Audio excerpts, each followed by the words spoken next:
the tape, let's grind. Shut up. The tape, the tape. Let's grind. The tape. We do a little bit different around here. We ain't gonna play, we ain't gonna play. Shut up and grind the tape. The tape, let's grind. We ain't gonna play, we ain't gonna play. Them dogs in your face. Let's grind. We ain't gonna play, we ain't gonna play. Shut up and grind the tape. The tape, let's grind. We ain't gonna play, we ain't gonna play. Them dogs in your face. Shut up and grind. Let's grind. Grind the tape, bro. Grind the tape, bro. Grind the tape. The tape, the tape. Let's grind. Grind the tape, bro. Grind the tape, bro. Grind the tape, bro. Shut up and grind. Grind the tape, bro. Grind the tape, bro. Grind the tape. The tape, the tape. Grind the tape, bro. Grind the tape, bro. Grind the tape, bro. The tape. UGA game day, boy, we ball out. Pull up, put the whole conference in the doghouse. Leave them 6 feet, see me on the win streak. All-star status, go coach, and the bench deep. Right. Offense on 10, how we run it? Your best ain't nothing, we gon' send them boys punting. Yeah. Black and red, got them dead on arrival. Defense hunkered down for the tie. Hey, you don't want it with the dogs. Film guy on it, you don't want it with my dog. Break it down, play by play, that's the day-to-day. They know we ain't come to play, boy, it's UGA. Kirby Smart, I cannot play the fool. Back to back, we did not come to lose. Back to back, like we got something to prove.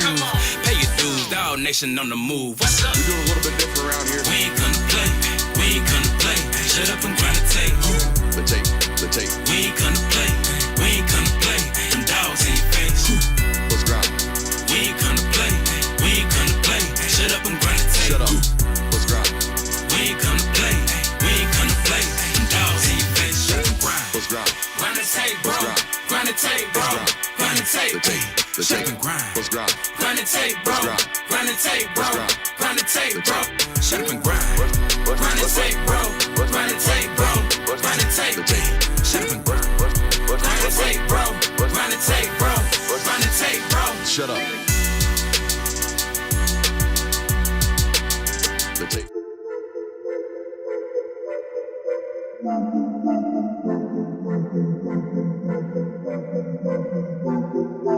Welcome in, ladies and gentlemen, to MBR, or as we like to call it around here, Nothing But Rants, the show where I find topics that I'm oddly passionate about and I pontificate upon them. These are not hot takes, but rather takes that I'm hot about. What's up? You like that? You really like that?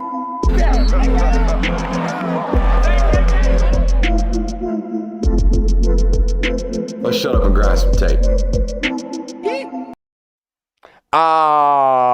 What is up, ladies and gentlemen? Welcome in to the Film Guy Network on a fabulous Thursday evening. We got a saying around here, last show, best show. We are knee deep, about 10 hours into content already at this point in the week. We're headed on hour 11 and 12. Super excited to be here with you guys tonight. We've got Unless It Doesn't Happen. We're going to be taking a peek tonight. Which team losing this weekend will create the most chaos, a.k.a. the chaos loss. We'll talk about that today. Obviously, some news around the world of college football. Billy Napier gets the stamp of approval from his athletic department. We'll talk about that today.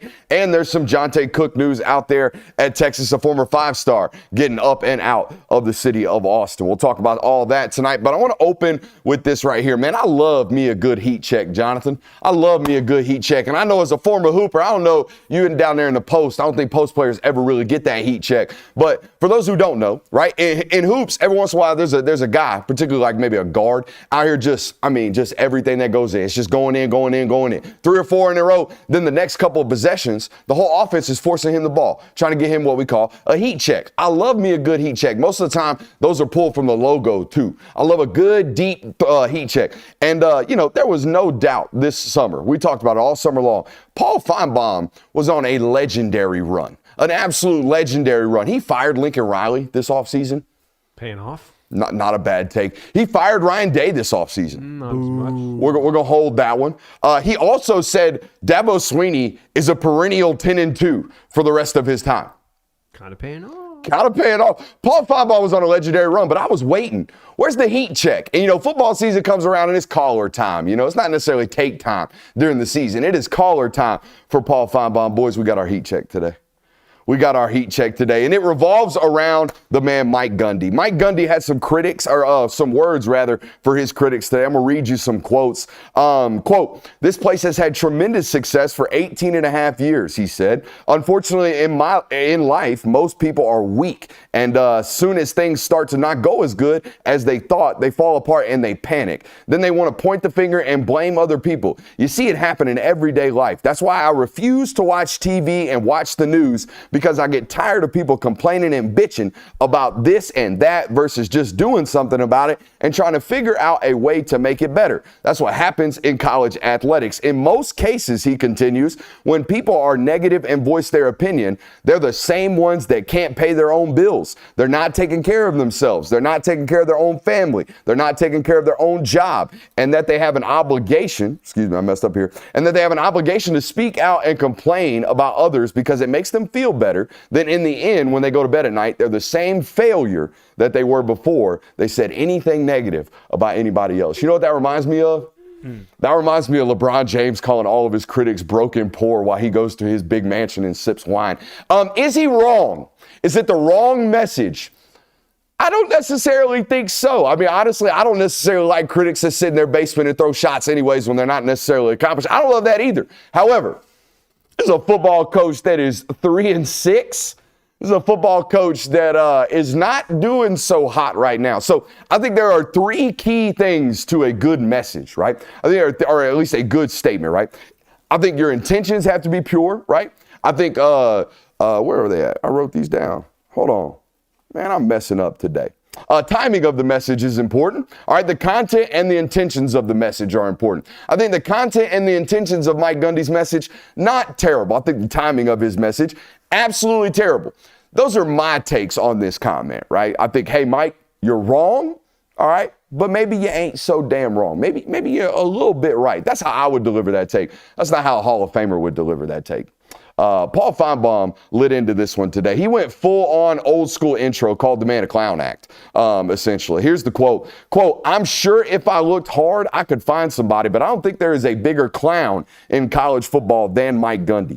This season has been a mess, but I just think he's so out of touch with what I think are the players that I think he needs to play for him. He's had so many great players, and he's done so little with them." Paul Finebaum, calling my man the biggest clown in college football. A, do you agree? B, what do you think about Paul Finebaum's heat check from the logo?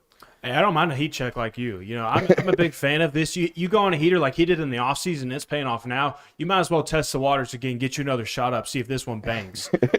But I don't really – I call him the biggest clown in college football. This is a lifer. This is a college football lifer. He's been around this sport for a long time. It's the Hall of Famer. Yeah, like this guy is, and he gets in the headlines every now and then because he doesn't hold back. But that's why people love Mike Gundy, you know, especially as an outsider. Maybe not the fans when you say something like that, but as an outsider perspective, you kind of like, you know what, Mike Gundy, I'm kind of rocking with you right now. And that's what he is, and that's kind of what he provides. And I think it's great that college football has this type of character, and he's stuck around for this long. So clown, that's a bit strong for me. I think there's plenty of other choices that we could go to deem biggest clown. Yeah, I mean, Mike Gundy has been a walking 8-4 to 10-2 for 15 years, it feels like. Calling that a clown, like, that's a model of consistency at the very least. For 18 and a half years at Oklahoma State, Mance has averaged 8.5 wins. Yeah, exactly. He's a Hall of Famer.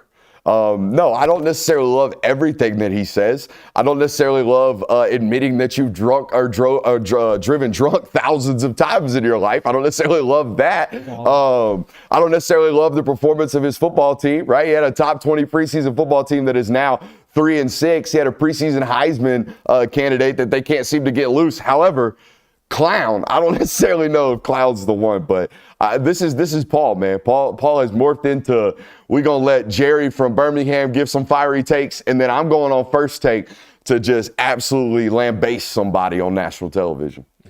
Yeah, and I mean, I get, though, the whole clown thing. He had a mullet for a while. He says a lot of really, really dumb things that he needs to put his foot in his mouth for, but I don't think he's a clown overall. Chat's calling him Mike Gundy UI. Pretty good. It's not bad, chat.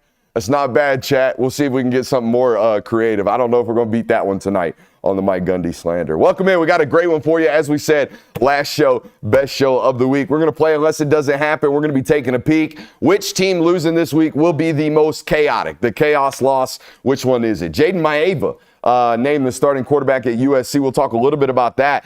Georgia fans listening tonight will obviously remember that name. That young man was once committed to the University of Georgia to transfer there. Within 24 hours, flipped to USC. A former five-star has been dismissed or at least left the Texas football team. We'll talk about that. But, boys, I want to open the second or the first segment of the night with this Billy Napier news. He gets the stamp of approval for another year at Florida. And I'll be honest, I do think it is the right move for several reasons. Now, we'll get to the fan base at the end of this, but my opinion of this decision, I think this team is fighting really, really hard for him. I don't think they're terribly coached when I watch them on tape. They're young and extremely talented, particularly at the quarterback position. And not only has the quarterback that they signed, brought in, this guy delivered to campus, right? Not only that, he has shown through 5, 6, 7 games that he's played this year, it seems like it's going to work, right? DJ Lagway with Billy Napier as the play caller seems like it's going to be pretty successful from the quarterback position. He seems to be the guy and has shown the ability, right? But that young man obviously loves his football coach as well. DJ Lagway was very outspoken, at least in terms of acknowledging the announcement today from Scott Strickland and this athletic administration department. Lagway likes, and I would dare say loves, playing for Billy Napier. So as long as he's there, it seems that DJ Lagway will be there as well. And by the way, this is the right move, in my opinion, from a public relations standpoint on the recruiting trail. It's one of the things that we have talked about on this network. You might have momentum on the football field, but you have no momentum on the recruiting trail right now at Florida, right?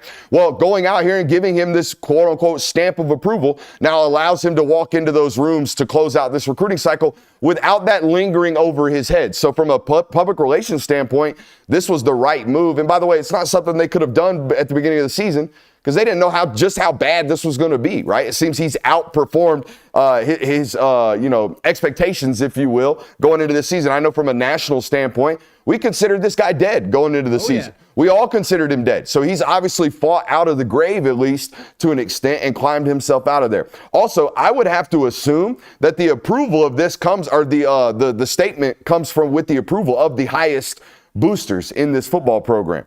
All right, now, they owe him $27 million. And I think that's the biggest thing to talk about right now because, yes, if you look on that statement from the Florida football account on social media, you're going to see nothing but Florida fans being very, very upset about this. If you read message boards, you will see nothing but Florida fans being upset about this. So much so that they have, seasoned ticket holders saying, I'm boycotting. I'm not coming back until this guy is fired. However, those not to say common fans, but the vocal fans that are on social media being mad about this, their pocketbook ain't the one toting the $27 million buyout. And by the way, I don't know if I'm signing up to pay somebody $27 million to walk out of my door when I know next year I more than likely have a $20 million hit coming to my football budget and my athletic department's budget due to the settlement of the House versus NCAA lawsuit. Guys, and that's the take I honestly stumbled upon going through this today. It's like, no shit, guys aren't getting fired right now. I'm not paying somebody out to leave $27 million for Billy Napier to get up out of here when I know for a fact on an annual basis, I'm about to have to give out $20 million of my annual profits. Yeah, I think that everything going on in college football right now, it aligns with this decision. And I think, too, like if you kind of look at how the season has gone, Miami is really the stinker that you've kind of put up on the slate so far. That maybe Texas A&M you could argue as well. Yeah. But you played Georgia close. You've had some close calls with Tennessee. So you've gotten better, it seems like, as the year has progressed. So I think that, too, and you talked about the recruiting class, like holding on to a player like Vernell Brown, the wide receiver that you have right now, pairing that up with DJ Lagway next year, and then any other pieces that you could add on, and who knows what the transfer portal is going to look like. So I think it's the right decision moving forward. And we say, like, the offense is fine. And I saw where some people were saying that a stipulation for this might have been he has to hire an OC, and that might even be a better decision for him as well. So I think it is a smart decision as things sit right now. Yeah, I mean, all the logistical points point to this is a good decision by the AD and by Florida in general. Because, one, we all talked about how the AD is probably not going to get through another hire of a football coach. So he might as well go out on a sword with this guy and Billy Napier too. Like you said, you've got a bunch of budgeting things coming up with this rev share coming down the pipe. You don't need to take on another $20 million in coaching buyouts. So that's smart as well. 3, you don't want to start another coaching search at this point in the season. And you don't really want to start over again with your 4th coach in 10 years at this point? So, Yeah. I mean, to restart the cycle, I think it's more get what you can out of Billy Napier. You're probably going to start clean with a new AD and a new head coach whenever time comes. So, I mean, Billy Napier's probably still a dead man walking because the 2025 schedule is not that much easier. But he at least bought himself time. And I think that's more than we thought he would get out of this year. I mean, we thought he was a dead man walking going into this year. Yeah, exactly. And he crawled himself out to an extent this year. I thought he was Why- a dead man walking after the Texas A&M game. So what would it take for him to survive next year's schedule and get like the last year of DJ Lagway? Make a bowl. Show That's there's. very doable. I'm just saying. I mean, they haven't done it since he's been there. Hmm. Well, no, they might have done it in this first year, but still, they're going on a while without having a bowl game or a winning season. So, like, we're talking about a team that 4 years ago was on the cusp of a national champion or on the cusp of a playoff berth. I will say this. It wouldn't necessarily make me feel good as a Florida fan knowing that all of my rival fan bases are like, hell yeah. Tennessee fans were in them comments. Georgia fans, obviously, in them comments. Like, oh, yeah, keep this man as long as possible. I don't know if that would give me the warm and fuzzies. Not No, that you got a lot giving you the warm and fuzzies right about now. And it doesn't. And I think this is very clearly showing that Billy Napier, I think we all know, is not going to be the long-term option at Florida unless he drastically turns this program around. The question is, how long is Billy Napier going to buy himself time before you can, one, get the guy that you really, really wanted? Because let's also be honest, there's not a shining candidate this year for a head coaching position. It doesn't feel that way. No. And did we feel this way last year? Who were midway through the season, who were the ones that were like, all right, that guy's going to get a job? Kalen DeBoer. Yeah. But we didn't think that. Yeah. The Alabama job didn't come open until January. I mean, there was a lot of, hey, Mike Norvell's a really hot name. Dan Lanning's a really hot name. Like, Yeah. if the right job comes open, you could see some movement there. I mean, there were rumors swirling around when Alabama came open and things like that. Where is the perennial mid-major coach that's out here dubbing everybody up for consecutive years that everybody knows they got to go after? Where is the Mike Norvell? Where is the what was it, Jamie Chadwell a couple years ago? Where's that guy at? Like, where's the mid-major team that's out here dominating year in, year out? Are they just all rebuilding? Boise State head coach. The Boise State head I also coach think who just got there 3 years ago. I like it. Every soundbite I've ever heard from him, I like it, though. But to be fair, like, if there were a year where he maybe would take a step forward, it might be this year. You lose Ashton Jensen. Yeah. Yeah, I mean, I also think history. And I think his quarterback's upperclassman. History's kind of turned people away from this. I mean, the group of 5 mid-major route, Mike Norvell, Billy Napier, it hasn't exactly paid off. Tom Herman. Like, you can go down the list up here, and there's not a lot of names where it's like, that's a shining success. Like, even Signetti's, I mean, I like him. I like him a lot. I think he's a great football coach. He's 63 years old. Yeah. He's also in. You think that guy's going to be your program, guy for 10 years? Right, and this is his first season in Indiana, correct? Yeah. Second. So, I mean, First year. So, I mean, He spent a year at JMU and then came up here. So, yeah, I mean, let's not. Maybe a couple years at JMU. I don't think we should jump the gun on Signetti yet. Like, we've seen a lot of one-year wonders in college football. So Shout out Eli Drinkowitz. Jonte Cook, excuse me. No plural there. Jonte Cook, no longer with Texas. I'm going to be honest, I didn't do a lot of reading on the local beat, but I'm going to read you the tea leaves here. You got something for me? The article I read, it basically sounded like his playing time got cut down. Yeah, that's what the tea leaves say, too. He had 8 catches on the year, hasn't played since Oklahoma. Former 5-star that obviously was at odds with the coaching staff.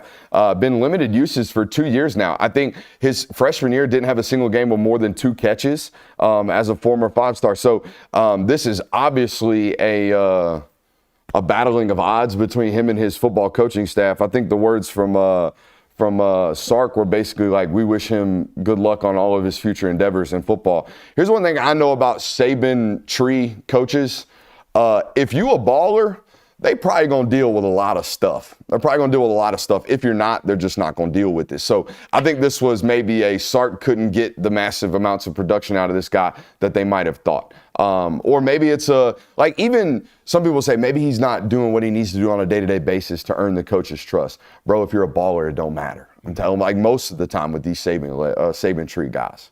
What were you guys' thoughts on this? This just seems like a disgruntled football player, in my opinion. Yeah, very much. So the way it was worded at first made it seem like he had done something to be dismissed. Like when you hear no longer with the team, you immediately think, okay, suspended, kicked off, something like that. This really just looks like it's a guy looking for more playing time is going to plan on entering the transfer portal. But it wasn't worded like that in the headlines. Plus, I mean, for him, like if you want to look at it through this perspective, it's honestly probably a good business move for him to go ahead and get out, put his name on the market. You're one of the first big-time wide receivers now to say, hey, I'm in the portal. I'm not going to be at Texas anymore. And then you immediately see, like, now I know that this means different things, but you immediately see Oregon and Georgia are attached to this one. I've been in contact, as they would say. So go ahead and get your name out there. See what your offers are as one of these first big guys to be in the market. And see, maybe you get a pay increase. Maybe you get a chance at a big program. The only thing I would say is the agent should have called and told him to get disgruntled about 3 games before that. Yeah. Because he ain't going to get a red shirt now. He's played did he not 6 take games. one last year? No. He played in every game last year. It's unfortunate. Here's how you'll know how things went at Texas. If this was we just couldn't find playing time for this guy, he's still a great player, he's going to end up at Oregon, or he's going to end up at Alabama, or he's going to end up somewhere that's elite. If he ends up at Kentucky, if he ends up at Vanderbilt, you know what I'm saying? If it ends up at a mid-major, it's a former 5-star. If this guy's still got talent and juice left, it's going to get squeezed at an elite program. So we'll see where he gets contacted by eventually.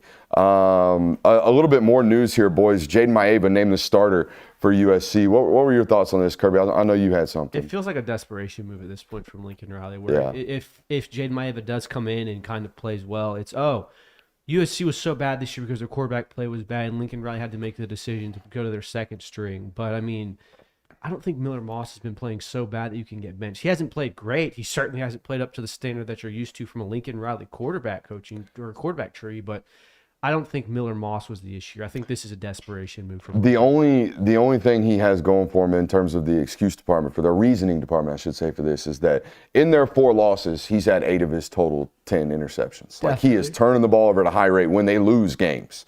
On top of that, he's got 3 fumbles on the season as well. So he is turning it over at a relatively high rate in the games in which they lose. And last game, he had 3 interceptions, and they were critical ones, and they were part of the reason why they lost that football game. So I understand it, but I'm with you. I think this is more of a Miller Moss kind of taking a dagger for Lincoln Riley right now. You ain't going to fire the OC. You ain't going to fire the DC that you just hired. So you're kind of, not necessarily stuck, but you got to find a scapegoat. And I think we got scapegoated here in Miller Moss's department. I mean, is it a good enough scapegoat, honestly? Like, we're at a point now where Lincoln Riley's season has been catastrophic. So Jonte Cook has already heard from Oregon, Georgia, and Ole Miss so far today. So I don't know how the portal window doesn't open. No.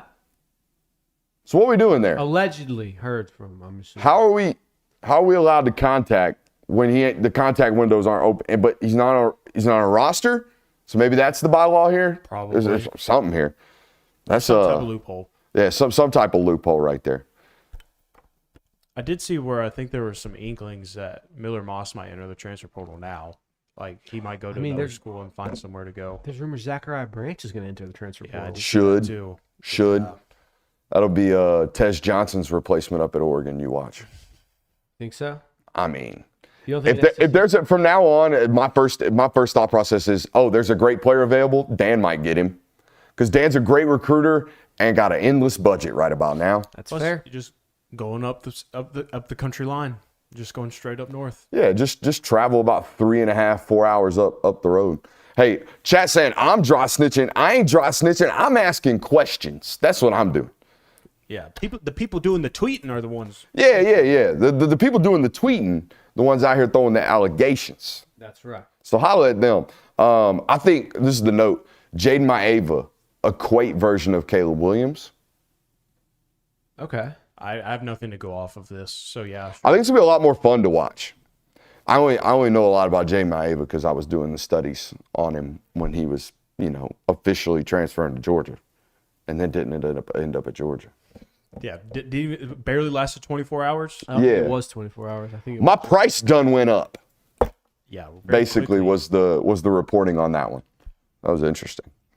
Should we take a peek, boys? Let's take a peek. Let's take a peek. It's sleek. It's slick. It's slick kind of peak week, to be honest with you. I don't mean to sleep on the slate. Is it peak week or sneak week? I don't mean to sleep on the slate, but it's peak week and sneak week at the same time. It is a week full of games that you would not necessarily feature on your television broadcast. You would have as a second screening option. But, I don't sleep on slates around here. I love college football. I break it down and go for it. But I was going to say something else.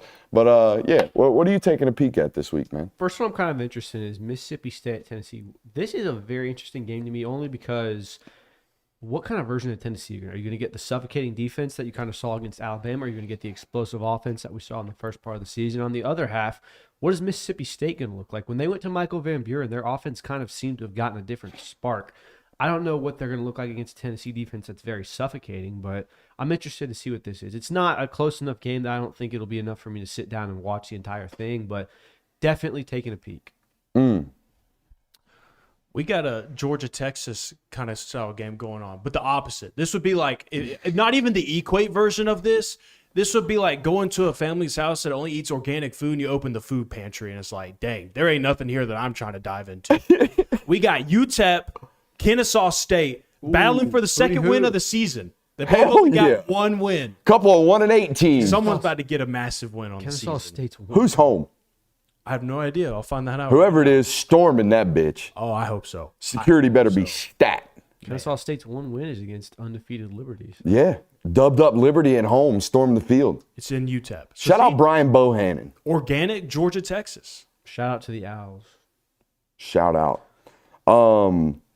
If I were to primetime Georgia and Ole Miss this weekend, I'm definitely taking a peek at Michigan, Indiana. I think it's going to be very curious. First, did you know this is the first opponent Indiana's faced all year that's inside the top 50 in ESPN FPI? Oh, boy. The first opponent all year inside the top 50. One of two that they will play all year inside the top 50. Wow. They play a Power 4 schedule, ladies and gentlemen. That's crazy. See, I'm going to be taking a peek at that. I'm also going to be taking a peek at that Texas offense against Florida. They have really struggled to run the football in SEC play, and that ain't the one to be struggling with. They got a bunch of big old boys. Now, that wide zone concept probably going to be a problem for Florida. Maybe a get-right game, but either way, I'm looking forward to seeing how Texas's offense bounces back finally.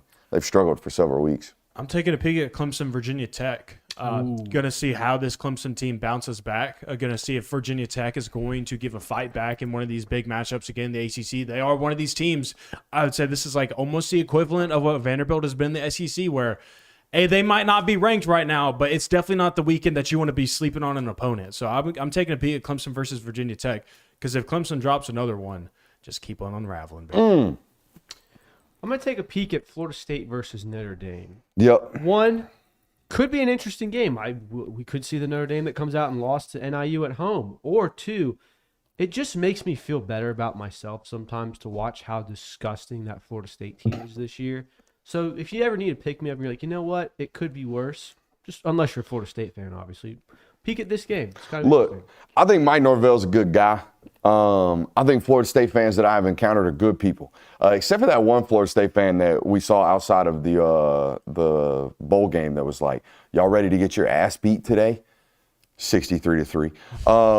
I was walking with a Georgia friend of took mine. it personal, huh? Yeah, well, my friend definitely did. But anyways, this topic of discussion of them potentially moving to 1-9 allows me to remind the audience of the reason why I'm kind of rooting for the downfall of Florida State, just in an inkling of me.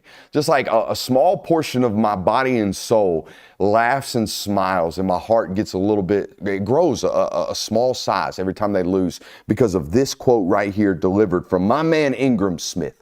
My man Ingram Smith delivered us this delicious soundbite in August, about 4 months before his team goes 2-10. Quote, "We are one of the first collectives to just say, Y'all are being very stupid spending 70% of your money on high school kids. We here at Florida State went heavily into retention and portal. That has changed as Florida State has signed higher-ranked high school prospects and will continue to do so. Ingram Smith, the CEO of the NIL Collective at Florida State, calling everybody stupid right before he goes 2-10. Paul, this was the layup. this is the one. Take all the smoke off my man Mike Gundy. My man Ingram right here is the biggest clown of college football. Man Ingram called Pete Nakos up and was like, Nakos, we have figured it out. These stupid people in college football don't know shit about player acquisition and roster strategies. We are the king of this sport. 2-10. And that's why you crunch numbers, and that's why you don't give takes and don't recruit football players. Man. Let's see here. I'm taking a Peacock at Washington Penn State. Taking a Peacock at it. Why the abbreviation in the middle, man? I should have said, I was trying to hammer I'm taking a Peacock. I'm taking a Peacock. I'm taking a Peacock. There you go. At Washington Penn State. It's on Peacock. It's on Peacock. Now I get it. Thank you. It's streaming live on Peacock. Man, I that thought they Peacock would- subscription finally pay up. Hell yeah. This weekend. I mean, all I was doing was watching The Office and maybe a little Parks and Rec. Boom, Penn State, Washington. Let's go. We got some football on this. Now, it's going to be hard to take a peek at this because I'm a quad box guy. You know, nowadays a YouTube TV be out here offering me 4 games at once. You know I'm mainlining it. So I can't really side experience take a peek at the Peacock. That's what the separate monitor with a laptop that has access to perhaps a site that could get you free streaming of any of those games. You and Adam I Schefter both, huh? Dude, yeah, I saw that. He's one of us. He's just like me. Just one of the boys. He's just like me. Someone said y'all really think they aren't going 1-11. They got Charleston Southern on the schedule, does Florida State. I think they're going to get that one. Might have to take a look at some Bro, Charleston. if they lose to Charleston Southern, I'll donate some money to that buyout. Ooh. I mean, good Lord. I can't let a big Power 5 football school that's historically great like that suffer if they lose to Charleston Southern. We got to pony up, guys. That's like, what do you call it? A hurricane relief fund. That's basically what that's going to be. Yeah. Yeah. You know, I hear so much about how this BYU-Utah rivalry is one of the most underrated rivalry games in the college football realm. I'm not sure I believe that, but I am willing to take a peek at it this week. BYU travels to Utah. It's a top 10 team with playoff aspirations, undefeated record on the line. I don't think it's going to be a close game. It's probably going to be a slugfest of defenses, but you know what? It'll be worth to take a peek just so I can kind of see, you know, what is this Utah rivalry up here so much about? Yeah, you lose to Charleston Southern this year, you better be fired before you step off the football field. I'm not even joking when I say this. Charleston Southern this year is 1-8. They have only beaten Furman. That was the second week of the season. They've lost every other game. They got shut out by Richmond. So, yeah, you lose that one, you better be fired on the football field, 50-yard line. Southern will be fighting for their second win of the season. I lost a fourth quarter fist fight to Charleston Southern my redshirt freshman year. Why don't you guys just play football instead? Huh? It was a joke. It was a bad joke. Ignore it. Boo! Ignore it. Leave the funny making to us. I'm taking a peek at South Carolina versus Vanderbilt. Just because No, I'm watching that game, dude. Give me that. I'm not watching that one. Just because I've seen enough Vanderbilt this year. I've watched enough South Carolina this year. Dude. Come on. It's the reckoning. No. The Commodores are here today. No. You know what? Maybe this is a prime example of a game where you get in the fourth quarter. I'm gonna turn it on. I'm gonna see what's going on in that one. I'm gonna watch the full fourth quarter, but quarters 1 through 3, I'll watch it blind. I'll get the ESPN noties or whatever, and then I'll wait for the alert, close game, Vanderbilt, South Carolina. We got a tight one. I never thought I would get to the point in my life where I'm like, damn, I'm not going to be able to watch South Carolina and Vandy because I'm going to be on the field for Georgia at Ole Miss. I kind of think South Carolina is going to give them the business. A word? That's my thought. You think it's landing on red, not on black this week, huh? However, my picks on South Carolina this year have not been great. Bro, dude, this is exactly what Vanderbilt wants. Yeah. Y'all don't understand. Got them set up on a team, know what? huh? Vandy's sneaky tough at Put home. me on the bulletin board, Lee. Do it right now. Everyone still thinks Vanderbilt's got that Vandy Put me on the stank montage. Nah, dude. This isn't the one, Shane Beamer. Be careful. Research team hit us with a good nug right here. 70% chance of rain in Nashville this week. Ooh, I don't know who that favors. Doesn't favor Norris Sellers. Diego Pavia and them triple option boys. Or Sellers and Raheem Sanders. The Norris Sellers. Good counter. And that means Bumblebee enthusiast. Valid. that's fair. Bumblebee enthusiast. He's been Norris playing a little Sellers. clean, though. He's been playing a little clean. Let that rain get to him. Trust me. Any more taking a peek? That was it for me. That's all I got. Yeah, I burnt my peaks. All right. What's the chaos loss this weekend, boys? The one that will really, really throw a problem into things. It was kind of hard for me to figure out which I one. thought it was pretty easy. Okay, well, who do you have then? Oh, Georgia loses this weekend. Chaos inbound or is inbound on the SEC. Check this out. Georgia losing really sets up the 10-2 nightmare scenario for the SEC. Listen to this. Ole Miss has the potential at that point to be 10-2. Georgia, if they beat Tennessee, will be 10-2. Tennessee losing to Georgia will be 10-2. The winner of Bama and LSU, if they win out, 10-2. If Texas A&M beats Texas, that's 10-2 on both ends. Missouri probably 10-2 at the end of the year based off what they've got left on their schedule. There is an opportunity, boys, where we are looking at 7 10-2 football teams in the conference. One of them has to win the conference. Okay, so now that's 6, all right, that are fighting for one of the 7 spots that are available in the college football playoff, right? There are 4 automatic bids given to the conference champions. There is 1 charity given to the non-Power 5. All right, so now we have 7 spots available. And I'm telling you, there's a potential if Georgia loses this week and a strong possibility. All right, all that's required is Georgia to beat Ole Miss to beat Georgia. All right, Texas A&M to beat Texas, and we're looking at 7 10-2 SEC football teams fighting for 7 spots in the college football playoff. By the way, we haven't even talked about in that equation with those 6 10-2 teams trying to fight, or in this case, campaign their way into a college football playoff. We haven't even talked about Penn State, Ohio State, Indiana, SMU, Notre Dame, or Iowa State. Guys, there's going to be some pissed off SEC football teams, one of which is guaranteed to be Missouri. You don't deserve to be pissed off if you're Missouri. You don't deserve No. Tell that to camo cargo wearing Eli Drinkowitz. Everyone, if that happens, everyone's going to say, hey, Eli, shut up, dude. You got your ass kicked by Bama and Texas A&M, the 2 hardest games on your schedule. They were held scoreless in both of them, weren't they? Did they score a single point? No, it was 42-10 against A&M. Okay, you scored. Luther Burden, early first quarter touchdown. Okay, you got outscored 70-10 in those 2 games. You're not a playoff team, but I don't care what your record says. You know what? I hope Missouri wins out and they are 10-2. So we can all so they can sit there on that live cast for the final college football playoff selection show with those dumb bowl-bound T-shirts on and watch Eli Drinkowitz about burst into tears when they find out they ain't making the cut. What are the odds on he cries? I got a -150. I hope he cries. That's pretty good odds. Yeah. I hope he tightens the cut before he goes. You had your chances. We told you what the path was, appearance. Eli. You had to take care of Not only business did on you that easy lose the schedule. games, you got your ass kicked in them. Yeah, you couldn't do that. But what about this? What if Miami loses on Saturday? Because here's the thing. Miami losing is going to put Texas in the top 4.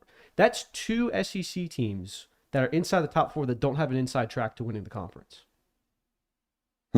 On top of that, Cam Ward's Heisman odds are going to take a hit. That'll cause chaos for a different reason. But it's also going to mean there isn't a single Big 12 or ACC team inside the top 4. So evidently, you're going to have 2 conference teams that won't be inside the top 4 jumping others. Not to mention, you're still going to have a big 10-2 mess that you're talking about. Tennessee's probably still going to go 10-2. Alabama and LSU are still probably going to have a 10-2 victory there.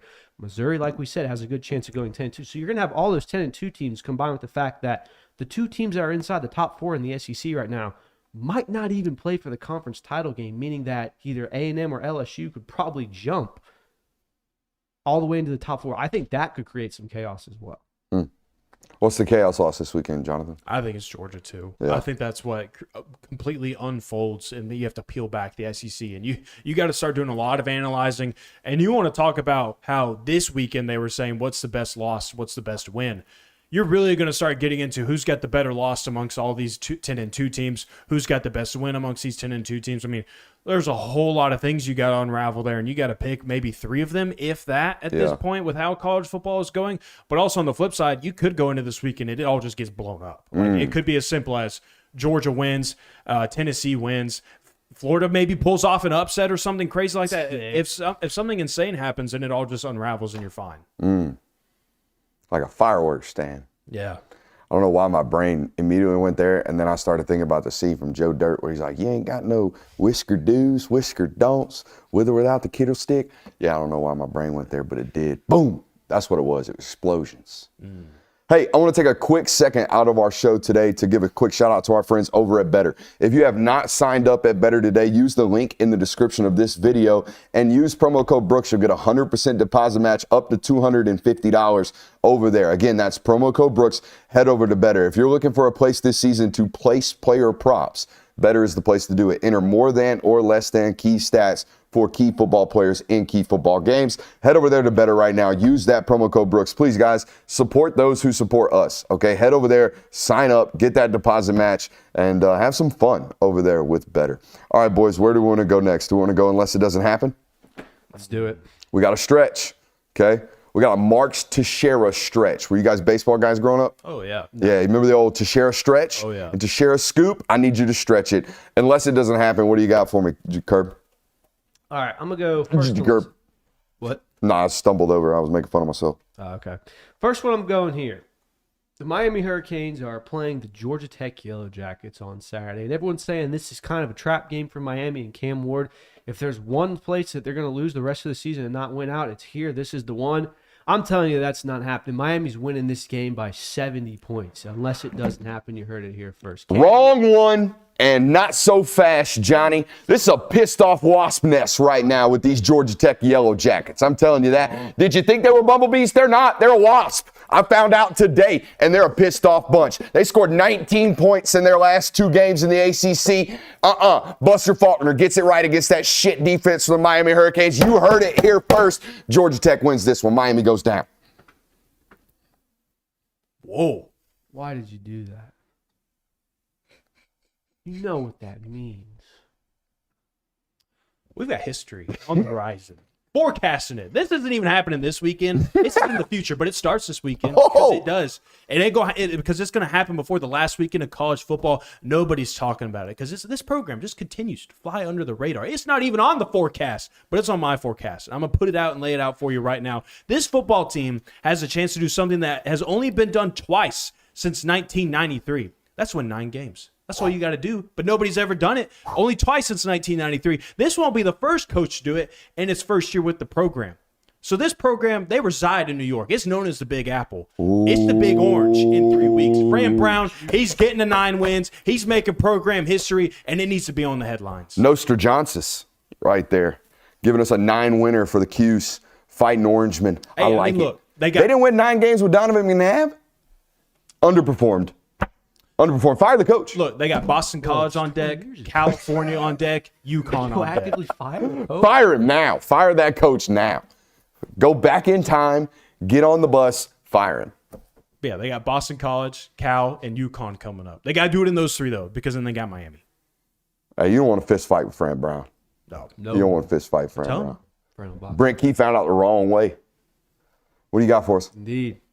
There's a team that usually hasn't won, has not historically been a good program at all, that has playoff aspirations this season, and they're an undefeated, one of the last few undefeated remaining, but it feels like they're getting a little bit of doubt from the committee. No. It feels like it's a little too good to be true. They have a game this week that should have been a loss coming the start of the season, but the way that game is played out now, Michigan does not seem like a very tough opponent for Indiana at this point of the season, and it's kind of, again, one of the last few marks for them to keep them out of the playoff. I'm going to say this.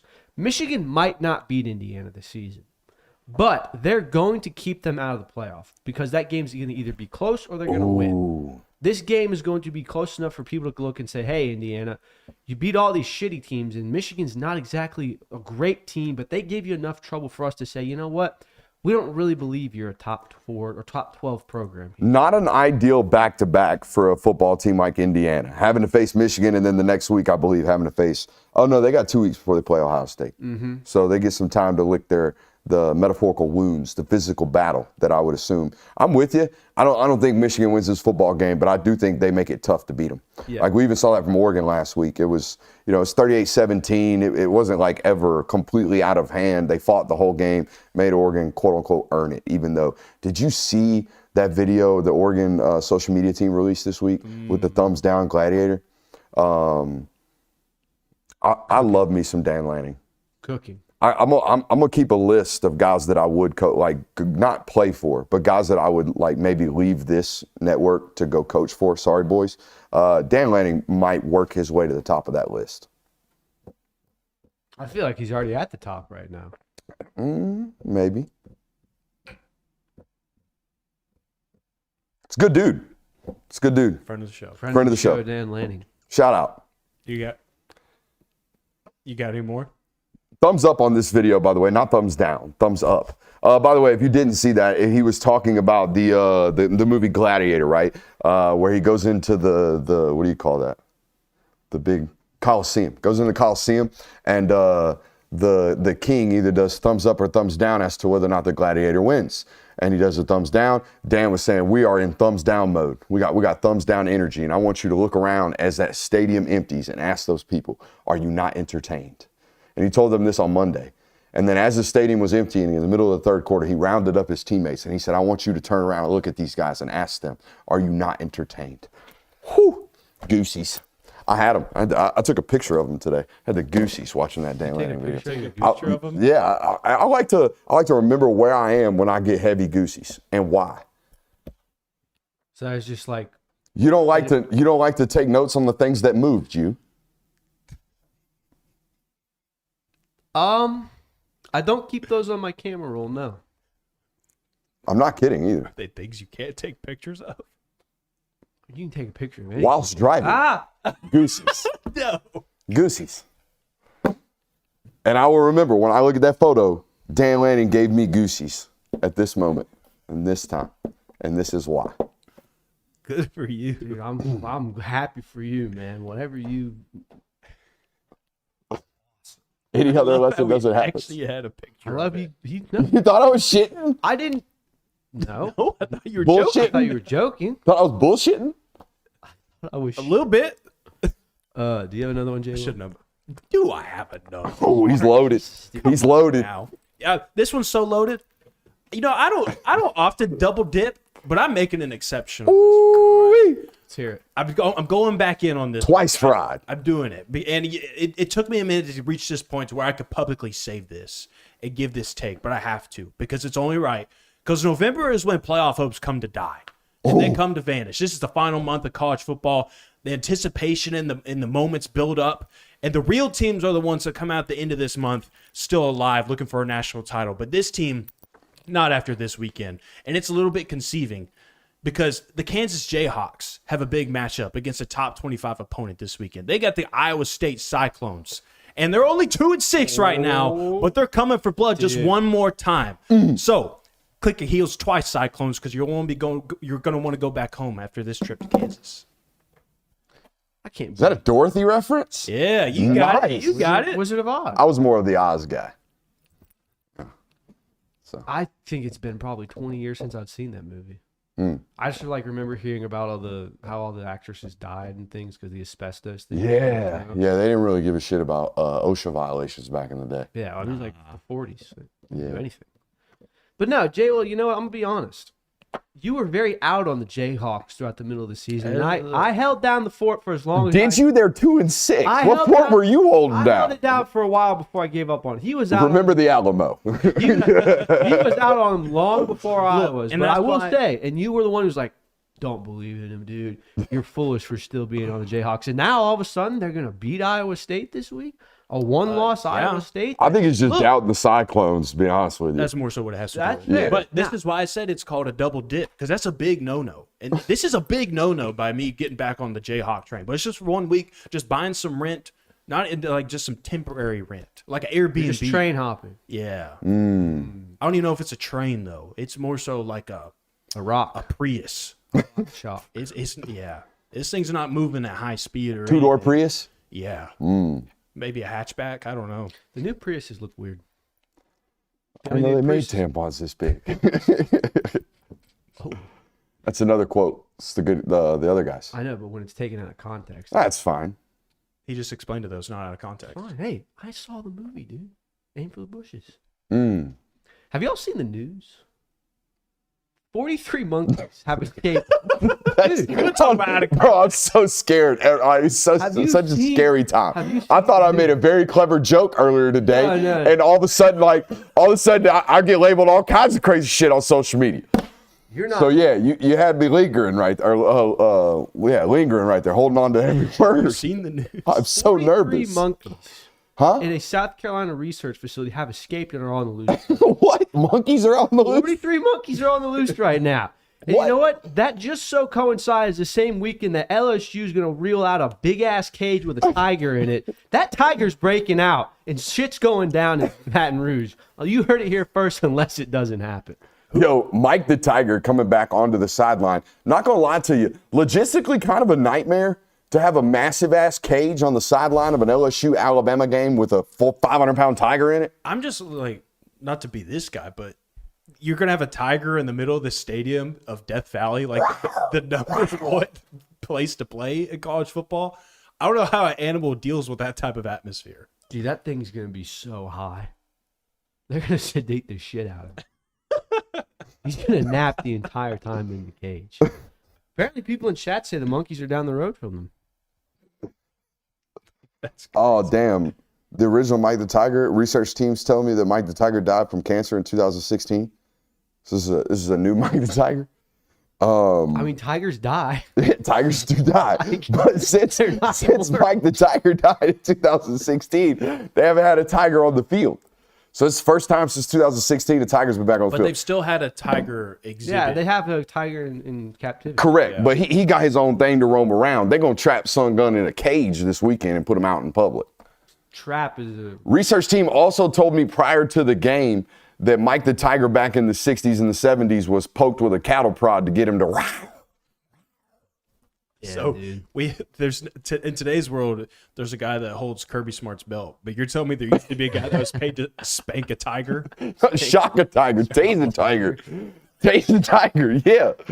Oh, man. Thursday shows off the rails. Guys, I think someone enters their name into the Heisman conversation this weekend.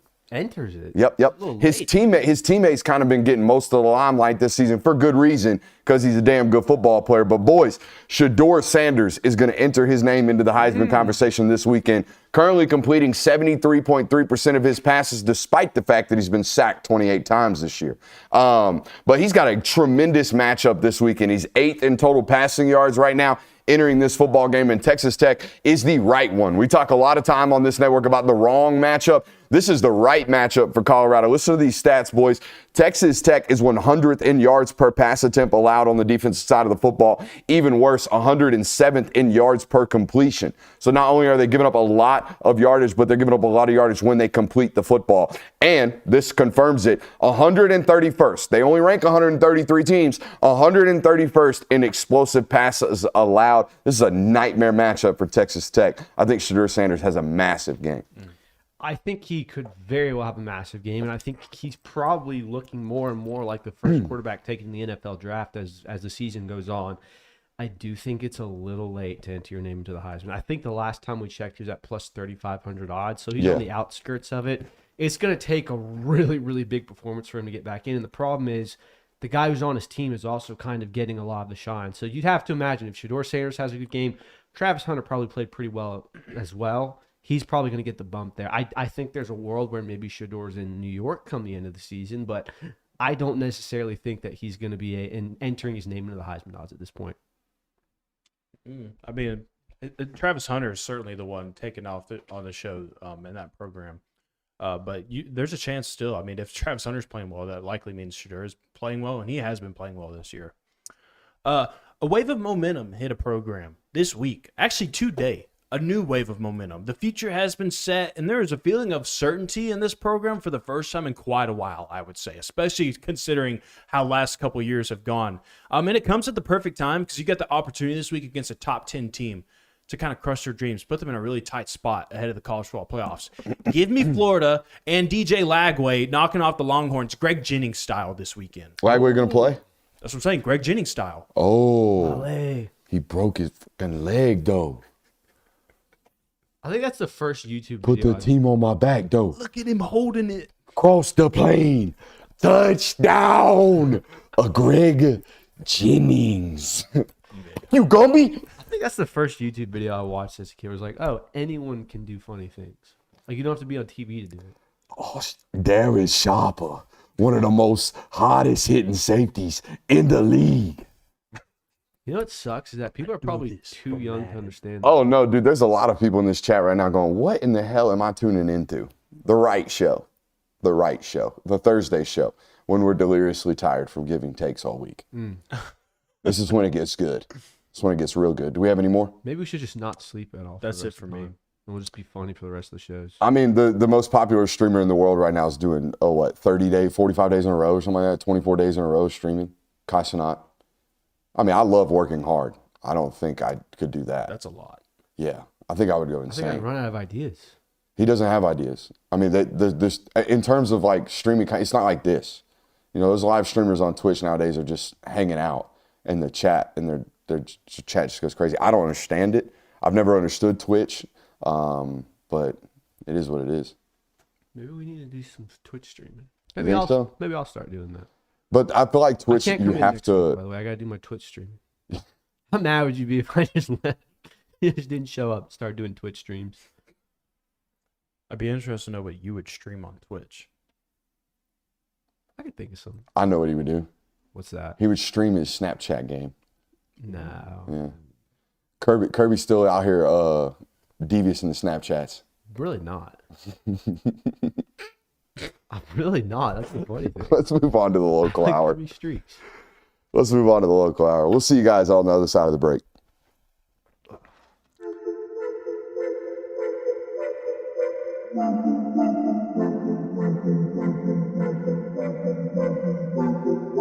Welcome into Talk the Dog, the show where we find a bone to pick and a take to give.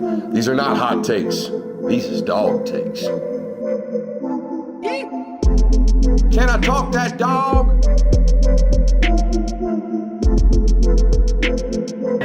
What's up? You really like that?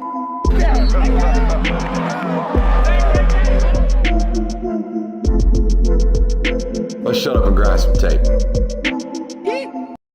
I do hope Mike the Tiger breaks out Saturday. You hope Mike the Tiger breaks out? I really do, dude. That would be so funny. I don't think that would be funny. I think it would be catastrophic. All right. Well, I said Mike the Tiger breaks out. I don't want him to maul anybody. Grab a small child. Use it as protection. It's like we have a fan. Use it as a shield. You know when they have squirrels that go on the field and then the squirrel runs in the end zone and everyone cheers? Yeah, except this is a 500-pound Imagine tiger. that with a tiger. Dude. Imagine that with a tiger. History. There's some commotion on the field. Oh my gosh. Jalen Milroe is down. Welcome into the local hour. It is indeed loaded. We're going to give you our game ball predictions for this weekend's game between Ole Miss and Georgia. Who does Georgia want to win on Saturday? We'll go across the league and talk about some of those matchups. We'll also map out the football game in this one. I'll give you my final predictions, my final thoughts, as well as my game plan for this football game. Guys, I think we should start by giving a quick shout out to our friends over at Better. If you're looking for a new place to place prop bets this year, Better is your answer. Enter more than or less than key props and key stats on key players in key football games. Head over to Better right now using the link in the description of this video. Use promo code Brooks. You'll get a 100% deposit match on up to $250. Again, promo code Brooks. Head over there right now and get in on the action. I ask you every time to support those who support us. It's how we continue to grow. It's not just the subscription numbers. It's not just the live view numbers. It's not just the views, okay? I need you guys to help us by helping those who support this network like Better. So head over there, use promo code Brooks, and get that deposit match. All right, boys, let's start with who does Georgia want to win on Saturday in this key matchup between LSU and Bama. We'll start with you, Kirk, as you take a vigorous sip of water. That's on me. Sip of water. That's on me. It wasn't vigorous. It was normal.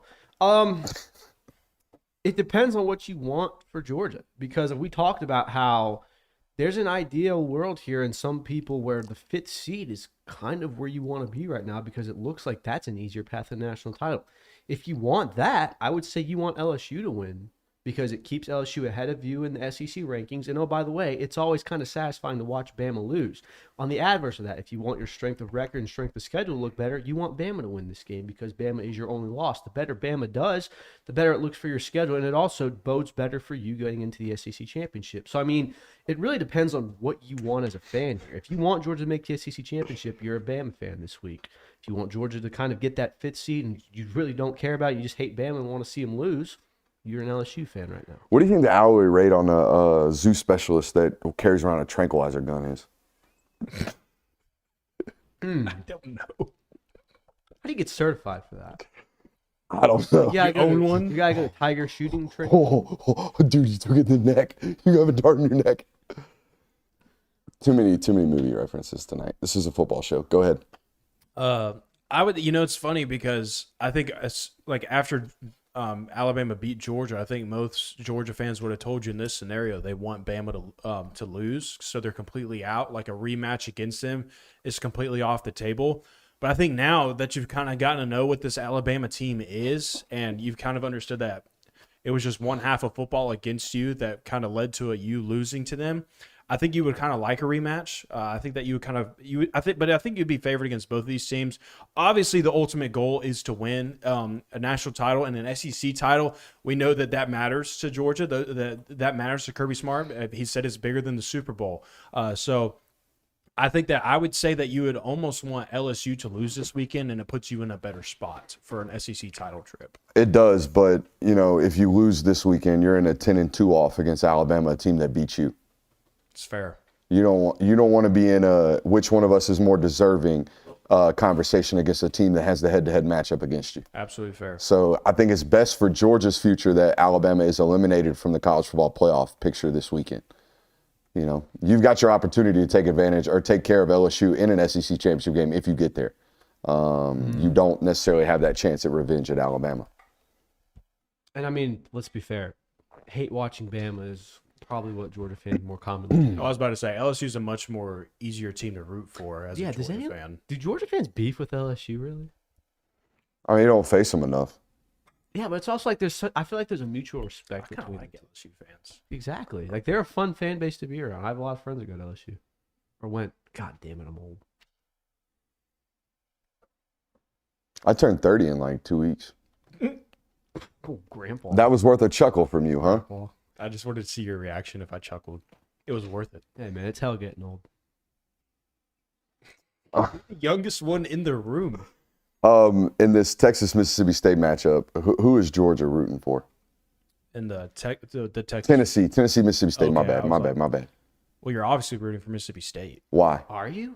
I don't think you are. I think I completely disagree with that. I Okay, think you're rooting for Mississippi State. You're hoping that Tennessee loses even if so Tennessee loses this weekend and then they go and beat you next week, you're still 10-2. Tennessee at this point is also 10-2, and they would have the head-to-head. But I think that you're rooting for Tennessee to lose. I completely think that you should be rooting for them to lose. I think you want all of your future opponents to be as good and as highly ranked as they possibly I don't can think be it by the really time you matters get there. at this point now, especially if you win this week and you beat Ole Miss. Yeah, I mean, I don't think you need that much more of a resume builder. People are already saying you have the hardest schedule in all of college football. Yeah, and part of me does think also you would rather have a Tennessee that's coming in kind of riding high because that bodes better for you coming into your stadium as opposed to a Tennessee that is now on the do or die situation of, hey, we cannot lose this game against Georgia because we just stumbled against Mississippi State. I kind of like the idea that you want Tennessee to win simply because of that. Because I think that if you're a Georgia fan, you have confidence that you're going to be able to beat that Tennessee team in Athens. And if you don't, that's on you more than anything. But let Tennessee handle its business. Let them be a higher ranked opponent when they come in. And I get what you're saying about how I just think it's Tennessee. Yeah. But it's interesting, though, that there's different points of views on this. I mean, Georgia fans want Tennessee to lose anyways. That's the Plus, way I they're would say, too, predicated. even if you both end up being 10-2, I know that they would have the head-to-head, but your two losses would be to Alabama and Tennessee, two teams that would still be ranked, you would assume, whereas Tennessee would have two unranked losses. It's true. I think Georgia's resume still looks better than Tennessee's in that scenario. Yeah. All right, my question for you guys is just how much is Lane Kiffin bullshitting this injury report? I mean, I've heard stuff that there was reports already coming out that the Ole Miss beat was saying like, oh, most of these players are going to play. I'm sure they are. Is there any punishment for Like this? Trey Harris is going to play. I mean, you're in such the infancy of these injury reports that the guidelines, like, this is Lane Kiffin's forte, is finding 25 guys on this list. Lane Kiffin's forte, though, is finding loopholes in the rules and just poking them and agonizing others until the rules get changed. There's a reason why people have started talking about fake injuries is because Lane Kiffin saw us and said, oh, I'm going to do this 30 times a game until someone says, all right, something has to be done. I'm going to put 50 players on my injury report until people say, okay, we need some sort of regulation for this. I think that Lane Kiffin honestly does this on purpose because he does it to get the changes he wants. I don't think Greg Sankey's the right one to be messing with. That's my opinion. And what I was going to say, because that's what you're doing. You're spitting in his face, kind of doing this. And That's who you're trolling. But are you? I mean, he's not. He is the system. He implements these things. Again, but he's not doing anything like legally or rulefully wrong here. He's giving you an injury report. He's telling you the players that are currently dealing with some form of an injury and saying whether or not they're going to be probable to play or not. It's just like with the injured players. There isn't a rule that prohibits you from saying, hey, go down. It's unethical as hell. We all know that. It shouldn't be done in the game. It's Bush League as all get out. But the reality is it's not a rule. Lane Kiffin probably deep down wants it to become a rule, so he's going to expose the hell out of it until the SEC takes action. I don't think Greg Sankey can come out and punish him for saying, hey, you put too many players on your injury report, because the reality is Lane Kiffin has plausible deniability here. He can say, well, these players actually have been dealing with injuries. You can see on the footage. A lot of them have gone down in games. They're getting checked out for things. They're being tended to as we speak. I mean, you know it. You battle injuries throughout the season in college football. Whether or not you go listed or it's listed as, might play or not, is not that big a deal. Penalties for inaccurate or late reports range from $25,000 to $100,000 for football and $15,000 to $25,000 for basketball and baseball. Quote, the availability reporting policy is intended to reduce pressure from outside entities seeking participation information, Greg Sankey said, and represents a commitment of all of our 16 institutions to provide, quote, enhanced transparency to support efforts to protect our student athletes and integrity of competition. We'll find out pretty quickly if Greg Sankey thinks this is over the line, because there is an opportunity for him to fine a football coach for inaccurate representation of And I his was going to say this would be the weekend where it happens, because, I mean, Pete Thamel was tweeting about this, saying, like, Ole Miss has 25 players. He's like an early record high for the number of players on an injury report. So it's being blasted out there. Everybody's talking about it. So if there were a weekend for Greg Sankey to do something, it would be after this one, I would think. Again, but in hearing all that, Lane Kiffin can easily say there's no inaccuracy here. There's no inaccuracy because he's being as transparent as he can be. It's not like he's specifically keeping Jackson Dart off the list and then Saturday it's like, hey, by the way, Jackson Dart's not going to play. Like, that's not the inaccuracy that they're talking about here. Lane Kiffin can make the argument, what more do you want from me? I'm being the most transparent coach in this league right now. Every player on this list is dealing with some form of an injury. Now, do we all believe that? Do we believe it's enough to get you onto a injury report list? I don't think so, but that's the reality of what it is. It was 26 players listed in the Kentucky matchup earlier in the year, so this isn't his record. This is his second top record, so says research team. I just think it's an easy way to make yourself a target for the most powerful man in college football. For sure. That's all I'm saying. But it's also an easy way to bring attention to rules that he thinks should be changed. Because, I mean, the reality is everyone agrees that you shouldn't be able to fake injuries. You shouldn't have exorbitant amount of players on your injury reports if they're not actually going to be there. People saying that and then people exposing the rule for what it is are two different things, and I think that's what Lane Kiffin's doing here. My question, too, though, with this is not only are you messing with Greg Sankey, but also, like, one of the biggest reasons why this got implemented was for betting. And you're messing with those people. And there's a lot of money in that business. You think one of them mobsters that contacted that third-string Vandy quarterback is going to get to Lane? I mean, I hope not, dude. If they start pounding on the door and they're saying, like, this is what's happening, like, because of this, we feel like we're getting screwed on our end, I feel like then you'd have a hard time not doing something, in my opinion. But, I mean, again, of these 25, half of them are probable. And then the other third of them are questionable. Like, there's only 3 out, there's 5 doubt. But I think the thing is that some majority is like Trey Harris. He's listed as doubtful, but everybody's saying he's going to play. So that would indicate that obviously some like people with intel or know around that program are saying what's happening at practice and what they're doing this week, he's already setting up to play. So if he's setting up to play, why are you listing him as doubtful? Like, what's happening there for you to say he's likely not going to play when everybody else is saying, no, he's going to play? All right, while we're on the topics of the availability reports, I know a lot of people are asking questions in the chat, or at least have been tonight, about Colby Young. Obviously, there was a development in the story last night. There was an affidavit released from the lawyer of the female that was involved in the original altercation. She released an affidavit basically stating that there was no responsibility at the foot of Colby Young. Now, a lot of people have immediately rushed to the idea that that statement means that, oh, he's going to come back onto the team immediately. The DA has not dropped any of these charges yet, okay? So though the affidavit has been released by the female that was involved in this altercation, the DA has not made any movements on this case, and at this time is still trying this case. So that is still what's going on there. It's still very much up in the air and in the system with the court system. So I don't think there's any need to make any type of decisions on this or any statements on this. Also, even once the court case is filed or finished or whatever, I would imagine that the University of Georgia and their football athletics department has far more information about this than we will ever get in the public limelight. I always take the stance of I'm going to be the last to make an opinion on one of these things. I'm going to be told what happened. I'm going to be told what the outcome is, and then I will respond. That's a pretty smart way to handle it. Mm-hmm. All right, let's get into game ball predictions, well, we shall haven't we, boys? done. Oh, yeah, my bad. Who do you want to win the between prediction. Texas and Florida? Oh, yeah. I think, like, it's the same instance for me. You've already gotten past Texas. I think that Texas win needs to continue to look as good as possible. Doesn't your Florida win look better? It's true. So it kind of balances it I mean, out. like, Texas on the road is hard. They're already not the number one team. So that's I mean, you already beat them as the number one team. Having said, hey, remember that Florida team that people kind of gave us shit for not being able to handle, and we only beat them by 14 and all that? It was a fourth quarter game. Yeah, they just beat Texas, the team that 5 weeks ago everyone said was the best team in college football and unbeatable, it looked like. So, Boys, at the end of the year, no one's going to count Florida as a quality win. I'm sure And they at the end of those campaign discussions in those rooms, they're going to be sitting down going, well, Georgia beat Texas on the road, and you best hope that Texas is still highly ranked when that conversation comes up, in my opinion.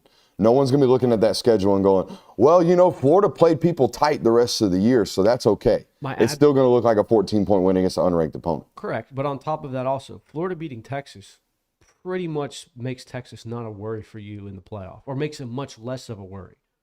Texas isn't going to steal your spot if they're 10-2, and you're a one-loss team. Yeah. Or even if you That's lose. a fair point. Even if you lose. I mean, if you lose a game to either Ole Miss or Tennessee, you want as many of these other teams to lose as much as possible because it makes you look better. So that's why it's a safety insurance thing. Like Florida winning isn't going to do much for, or Texas winning isn't going to do much for you. The strength of schedule is already there. Florida winning gives you that insurance and safety net. So that's Well, kind insurance is a scam. So. Well, that's the law. So I've been told. Should we map it out? Oh, no, game ball predictions. Let's do this. Let's do it. What are you looking at over there, Jay Will? They updated the injury report. It's down to 15 for Ole Miss now. Yeah, that's a phone call. Trey Harris still listed as doubtful, by the way.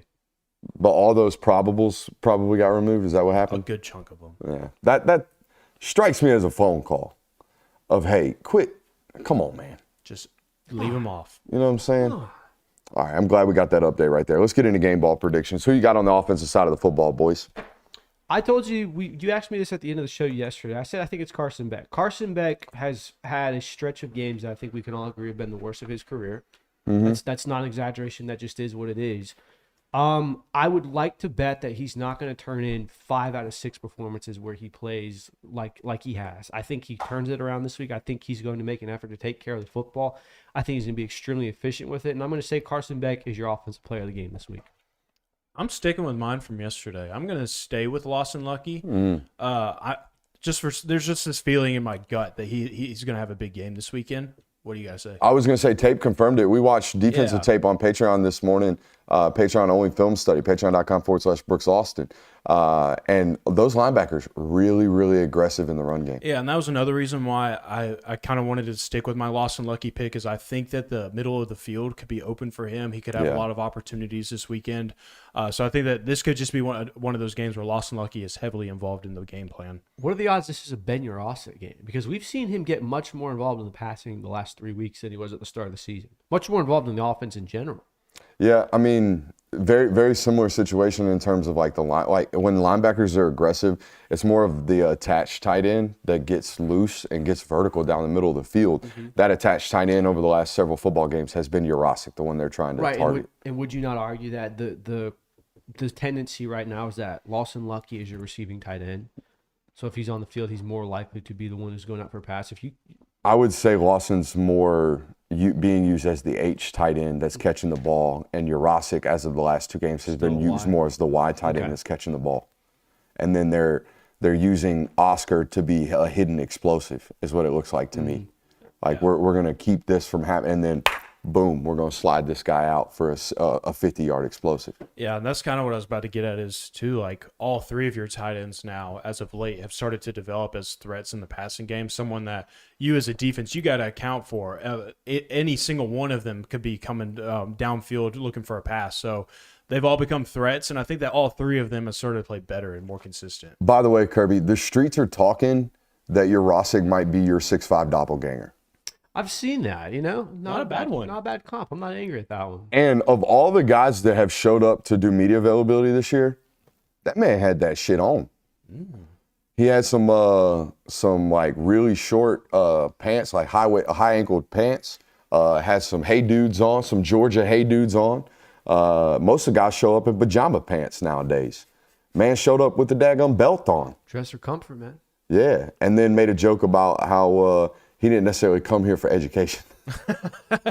They asked him about the transition from Stanford to UGA in terms of classes. I think Roddy asked him. And he was like, yeah, I'm not going to lie to you. I didn't come here for school. I didn't come here to play school. Yeah, I didn't come here to play no school. I came here to play ball. Love it. My game ball, I think, is going to go. I had Carson Beck down, but I don't want to double up. Give me Ernest Green returning to form. It's a big football game for these tackles. Okay, Princely Uman Milan has, I think, 7.5 sacks this year. And our man Sutarian Perkins has another 9. And here's why it's important for Ernest specifically. I don't necessarily worry about Xavier or Monroe getting beat with speed rushes because they're so long. Like, even though they're not like elite twitch guys, they're hard to run the hoop on because they have such long length, right? Their arms are so long, they just get a hand on, push off the spot.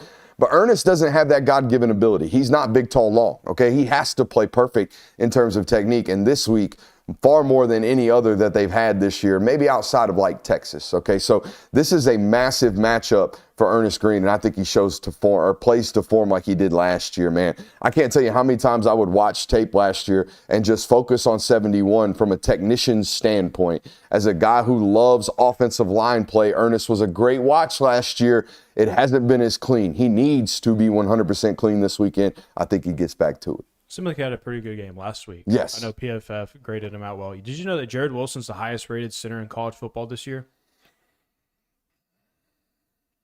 No. I mean, I have a hard time putting grades on guys because I don't know what their responsibilities are. I mean, we've had this conversation 100 times. I don't know what they're being asked to do, so how am I going to grade them? I don't know what the test is. Snap the ball.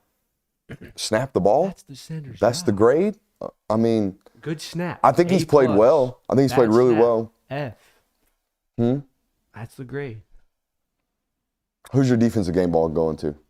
I'm going with TID. Come on. It's been a minute since that he's kind of had another one of these like very impressive games, I should say, where he's just wreaking havoc constantly. I think it's because Jalen Walker has kind of taken the show in that department. So I think that he and Michael Williams being healthy again, I think that that's kind of taken it back a little bit. But I think that with Ole Miss's offensive line, they're not great up front. I think that they are going to try and dedicate a lot of attention because they're going to have to because they haven't played that great this year. They're going to try and dedicate a lot of attention to Michael and Jalen and try and make sure they aren't the ones that beat them. So I think that's going to open up the door for a lot of opportunities for a guy like TID to do what he does, and that is to wreak havoc in the backfield like he has a lot of the time this year. He's been a great football player for Georgia, especially now that he's healthy. So I'm expecting a big weekend for him this week. I went with Jalen Walker. We talked about how this Georgia defense is probably going to be more persistent in bringing 5 men. Jackson Dart is a threat that maybe not necessarily the dual threat of quarterbacks, but his legs are certainly a threat, and you certainly can't let him extend plays like you do. Jalen Walker has the speed to get on the edge. We saw that play with Arch Manning. He's the guy that you want to keep Jackson Dart from making those types of plays. I think he's going to have a big game. I didn't see Ole Miss attack one corner specifically. They attacked them both, all right? So I think one of these corners Saturday has to have the game of his life.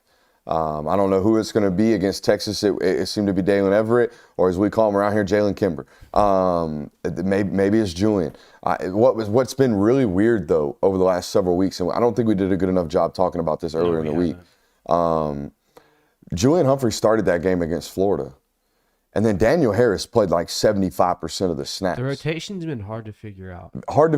And I don't know what they see. I don't know what they see that makes them, because a couple weeks ago they did the opposite with Julian Humphrey. Daniel Harris didn't play a snap against Texas. So I don't know what they're seeing. I don't know what the matchup is. I'm not smart enough to figure it out. I haven't asked him about it in a press conference because he's not going to give me the answer. Yeah, the only thing I could maybe say is that Daniel Harris, I think, is the more physical corner. Yeah. DJ Lagway went down in that game. It was very clear that they were going to have to try to run the football or get something out of the short game. We're going to have to either get through run blocks or break up screens. That's the only reason I could really say that they went with Daniel Harris there. I mean, you saw in that one play, he absolutely cleaned a guy's clock. So that's my guess, is that they think Daniel Harris is kind of your run stopper. He also had a big play against Bama. If that's the case, this might be the Julian Humphrey game, might be the guy that's there to cover. Mm-hmm. You know what I'm saying? Not that Daniel can't, but maybe Julian's the better cover guy and Daniel's the more physical corner like you're alluding to. Yeah, I mean, that's my assumption. That's the only thing I can definitely say. Again, we're not in that meeting. We don't know what their tendencies are, but that's what it seems like to me, because for Julian Humphrey to be out there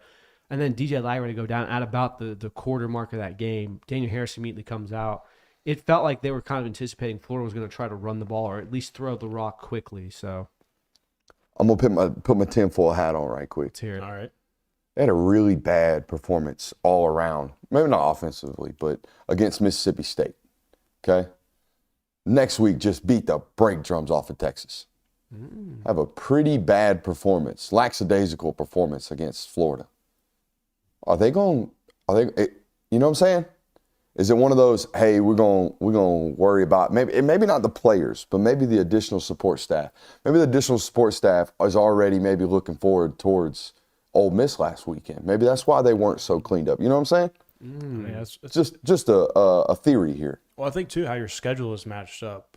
And I actually added into the notes. I don't think we actually brought it up with you, so this would be a good question of you beat Ole Miss. If you get through this weekend, is it the first moment this entire season where you could kind of take a step back and take a breath almost?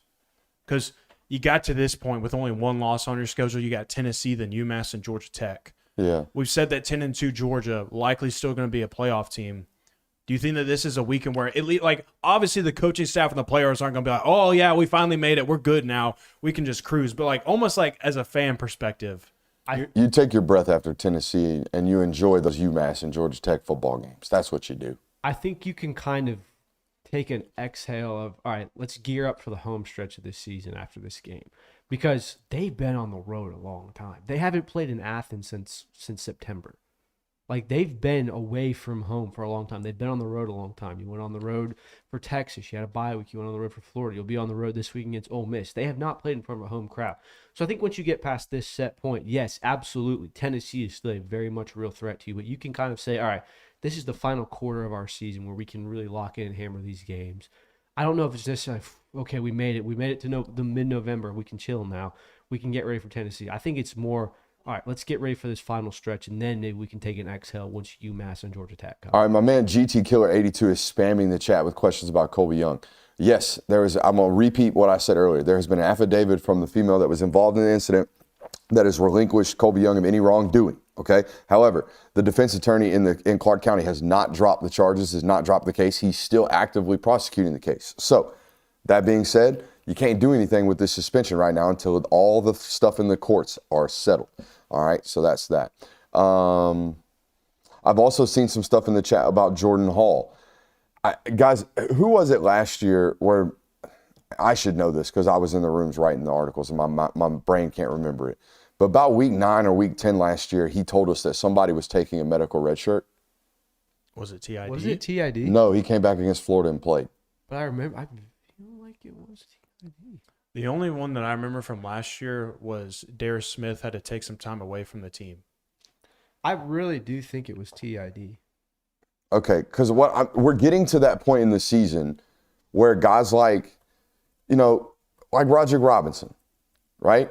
Do you bring him back? If I don't know his status, we don't, and that's the hard part about these injury reports. They're not giving us any details at all about length of, timetable. Like before the injury report, I felt like Kirby would at least tell you, he's a couple weeks out or he's got such and such going on. Nowadays, he just goes, we're hopeful to get that guy back. And then the guy's name pops up on the injury report. So we don't, and they've been more tight-lipped about it ever than before. I just think we're getting to the area of the season where you look at a guy that might have an opportunity to medical and you save him the year for everybody. Yeah. I mean, it's just beneficial for everybody. So it wasn't TID. He played in 8 games last year, so he couldn't have taken a medical red shirt. Correct. But I think with Rob, I think what you have to start analyzing at that point is No, it wasn't Branson. what's Branson's timeline at this point? Like, is he nearing a return? And also, like, you have to kind of start adding in ETN's health. Like, how's his rib injury handling each and every week now at this point too? Or are you completely fine with staying with Frazier and Cash Jones at this point, hoping that you do have a third back that is healthy at some point? I think that if Branson does get back to where he can return to action or ETN remains healthy, the rib isn't as big of a problem, then you kind of just go with your 3 guys that you have, and then Rob, you take a red shirt. It might have been 2 years ago when Julian Rochester took one mid-year.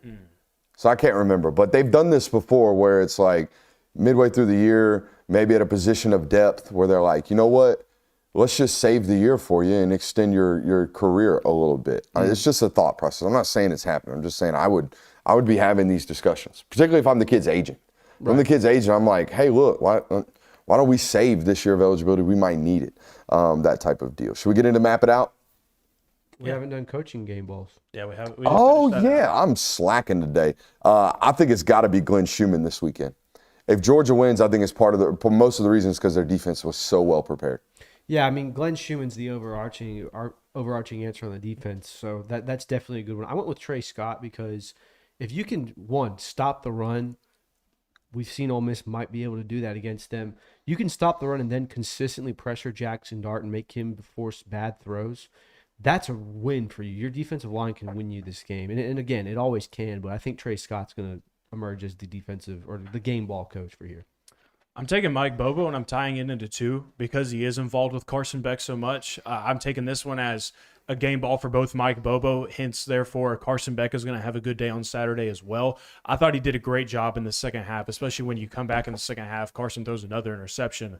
Bobo really settling Beck back in, and then down the stretch when you needed 15, he was able to make some big plays. I think that was also because Mike Bobo called a heck of a game, as he has most of the time this year. I think he's going to dial up another really good one, especially for an Ole Miss team that they give up yards. They are gettable, especially in the secondary. That is the one place where you can find them lacking, and you can find some big explosives for your football team to find. So I think that Mike Bobo is going to do a really good job of finding a good game plan. Surely it's only because the quarterback has been playing poorly as of late, or at least statistically has been playing poorly with the turnovers. But I feel like Mike Bobo's PR has really gone up this season. Yeah. I feel like there's not as many haters. And you know what? I'm going to take sole credit for that. Just you? Yeah, just me educating fans. Oh. Sole credit, me guy. I'm going to take that. He's doing a good job, but it's all me. It's all me. Congratulations. We're just a bunch of Bobo haters. Yeah, we hate Mike Bobo, apparently. We weren't out here preaching to the crowd, were we? But no, you are right in the fact that I think that Carson Beck has taken up a lot of the heat for what has happened on the offense because, one, we've seen winners throughout every single game. There has been explosive plays to be had by proxy of this was drawn up and it's a beautiful play. Whether that play has been executed on properly by the offense is here or there. But the fact that Carson Beck has gone 4 of the last 5 games with multiple interceptions has brought a lot of the heat on Carson Beck alone. We've all seen what the world and the internet is saying about Carson Beck's skill set. That is what it is. But in turn of that, I think people are realizing, hey, they're still winning games. They're still putting up a good amount of points offensively. Mike Bobo might actually be pretty good at his job. Who would have thought that? Yeah, and I think, too, as a fan, you're probably saying, and I think this is what has happened with Carson Beck turning the ball over is, one, it makes people go back and they look at the replays and they're like, oh, there's a guy wide open. Bobo had someone wide open for Carson and he didn't hit him.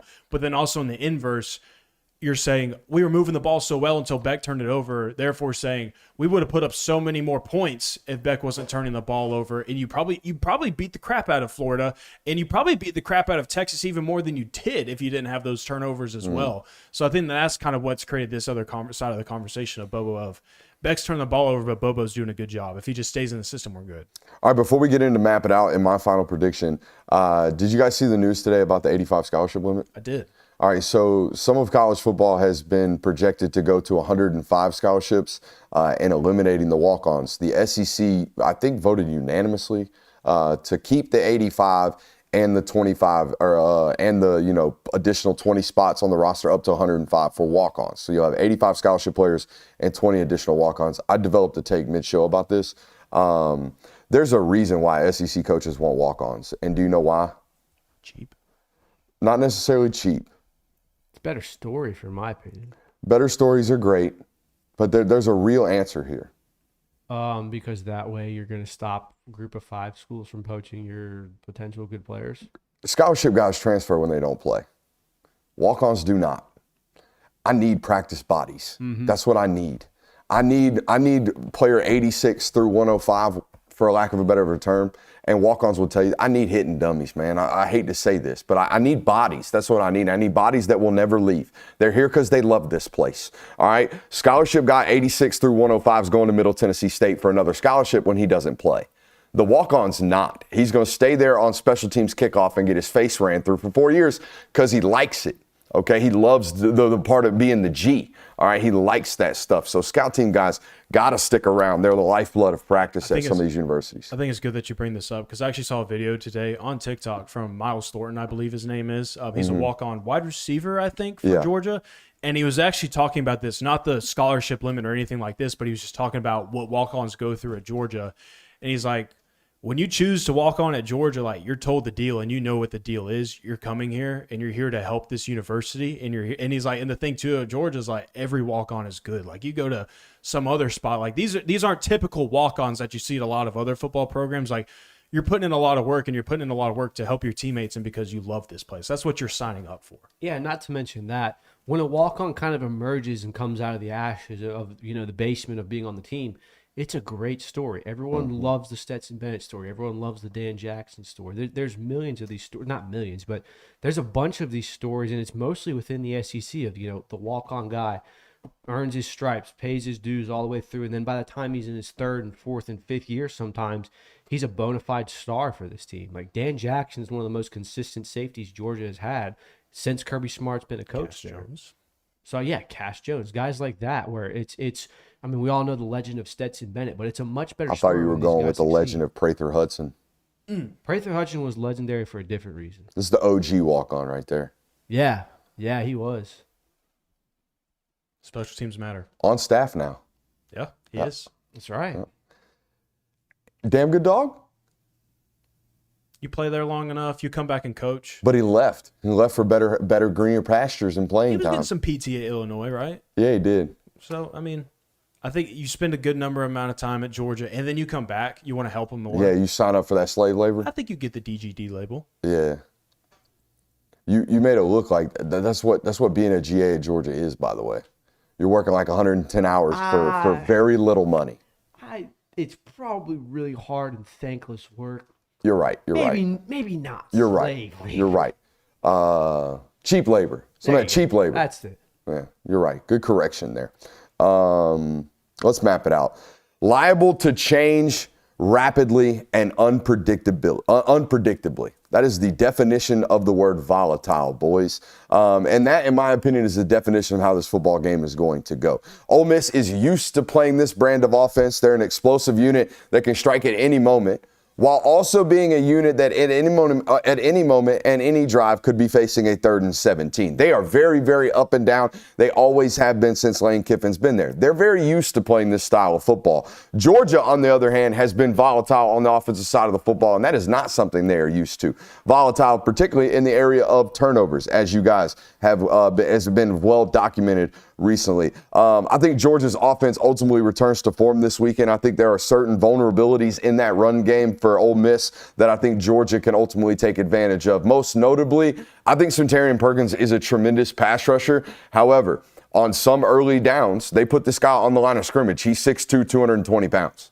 All right, I would run at him. I would run at him consistently and force him to play in run support. And like I said, I do think Georgia and their ability to run the football is one of the constants going into this football game that I know. I don't think Ole Miss is going to be able to run the ball. I do think Georgia is going to be able to run the ball, despite the fact that Ole Miss statistically is one of the conference's better units in that department. But I do think Georgia is going to be the only football team Saturday that successfully and efficiently runs the football. The question in this football game for me is when Ole Miss is explosive, not if. When they are explosive, are you able to get that guy on the ground? Okay, 50-yard explosives are bad. 50-yard explosives that end up in touchdowns immediately on that play are a death wish for this football team. If you can at least get them on the ground and force them to earn it in the red zone, you've got a good opportunity of ended up holding them to a field goal because they can't run the football. They become very limited in that box area. So do not let those explosive plays end up in touchdowns. I think that's a key football or a key matchup in this football game.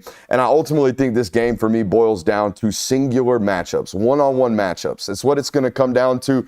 Are your one-on-one players better than their one-on-one players? Historically, Georgia's have been. I think Georgia wins this football game 34-28. Here's my question that I want to ask since Georgia has had Tennessee on the schedule every single year because they're in the same division, do you think that them having to prepare for them so often kind of helps you in preparing for this team in regards to how fast they play? Tennessee is also one of these teams that likes to get on the ball, move rather quickly. So I think the comparison, like people ask, is the Tennessee and Ole Miss offense similar? I think this offense is far more similar to what Mississippi State's doing right now. And that type of game might prepare you for this. I do think guys are getting more accustomed and more comfortable to facing the pace, though. And this is hyperbolic speed. This is get on the ball immediately and snap it. So I do think there is a level of comfortability that has been provided over the years of playing against multiple fast-paced offenses. Mm-hmm. In fact, I think when Mike Leach first came to this conference, he was kind of the first one to really do this. I don't think Lane was like ramped up at the highest rate at that time in terms of pace. And then Josh Heupel comes into the conference, and Jeff Levy's out there at Mississippi State, and Ole Miss takes a bunch of snaps. So, yeah, I think there has been a level of like, oh, I'm used to getting my cleats in the ground. I'm used to sucking wind and playing defense. Mm. My map it out is kind of like Ole Miss is going to give up yards defensively, but they're also going to get yards on offense. Like they're going to find, like you mentioned, they're going to find ways to be explosive. It's not are they going to, but it's just a matter of when they're going to. Even last year, when you absolutely obliterated them at home, they still found explosive plays. They were still relatively explosive every now and then because the offense is built on that, and that's what they do best. And then they find ways to continue to do that, and they put pressure on your secondary. So I think they're going to do that, but on the inverse, they're also going to give up yards offensively or defensively. So I think you're going to be fine in that department. Georgia will be able to create havoc. I don't have a doubt in that. Of watching Ole Miss's offensive line, knowing how Glenn Schumann has been able to sim up pressures. And also Trey Scott and how they have worked with that unit week in and week out, facing some opponents. I don't have a doubt. I mean, this Georgia defense, and it's something that has kind of changed a little bit. I think this year in years past, it's been like, oh, Georgia doesn't get sacks. Georgia isn't getting to the quarterback. I think they've kind of changed that a little bit this year. I think that this unit has done a good job of consistently getting pressure onto the quarterback. I don't have a doubt that they will be able to do that on Saturday. You mentioned as well, Georgia's going to outrush Ole Miss on Saturday. I think that plays heavily in your favor, especially if the weather continues to shape out like it will. If it is constant rain throughout the game and it does kind of turn into that type of match, especially if you maybe even get a 2-score lead into this one and you're able to run the ball and lean on your running backs, that definitely favors you in this one. And then I think Georgia's secondary is going to win the explosive battle. I think they did it last year against Ole Miss, and I think that they're good enough, and I think that they've been tested enough this year with the amount of teams that they played of. Alabama, they were trying to take the top off of you, and they successfully did it consistently against you. Mississippi State had some success, but Texas really didn't have success in this department. Florida had the one play with DJ Lagway following the turnover, but outside of that, you made them drive it down the field, methodically drive it down the field, something that Ole Miss doesn't want to do. I think that secondary is tested, and I think that you have the players that are necessary to cover them for all 4 quarters. Score?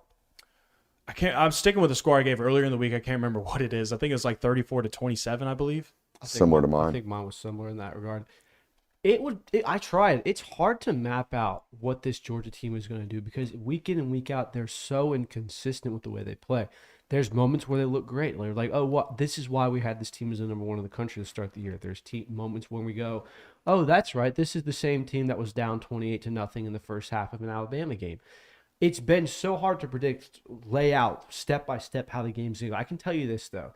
There's going to be probably about 75% of this game where Georgia's defense looks suffocating, dominant, and it's like Ole Miss cannot move the ball. The other 25% is where you're going to see explosive. You're going to see Jackson Dart maybe find a rhythm here or there. Lane Kiffin's a great coordinator. There's going to be winners for Ole Miss to be had here. That's just the way football works. It's the 75% where Georgia's probably going to win the game in that regard. I also think there's going to be at least 3 drives by the offense where they take care of the football, they look effective, and they march down the field.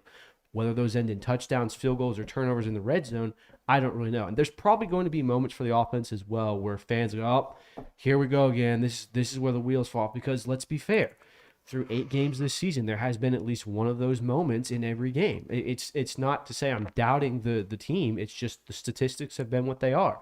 You are a team that has not been consistent at times on offense, and you have shown you have a propensity to turn the ball over as of late. I don't think they're going to turn the ball over as much as they do in this game. I think they're going to put an emphasis on taking care of it, but the reality is that you're probably still going to get some turnovers here.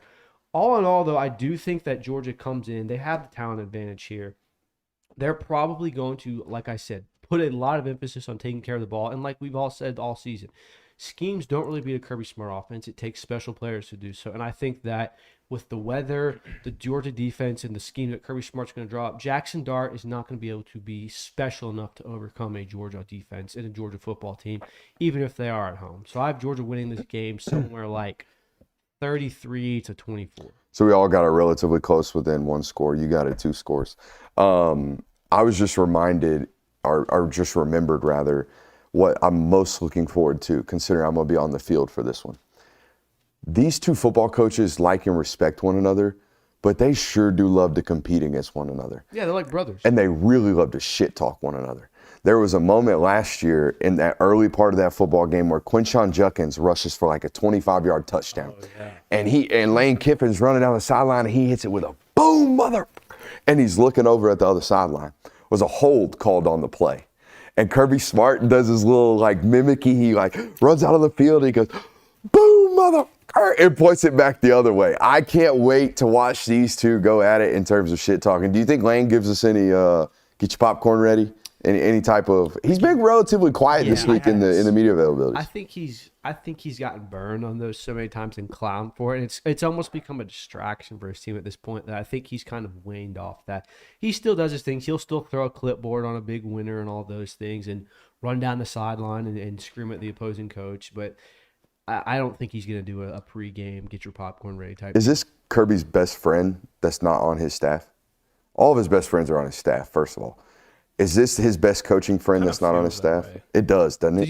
Did you think Saban was a friend, or did he look at Saban as more like a mentor figure? Yeah, mentor protege type of relationship. That's my pop. Not his dad, but that's his metaphorical coaching dad. Some would say that Nick Saban was his father. I mean, he did kind of daddy him.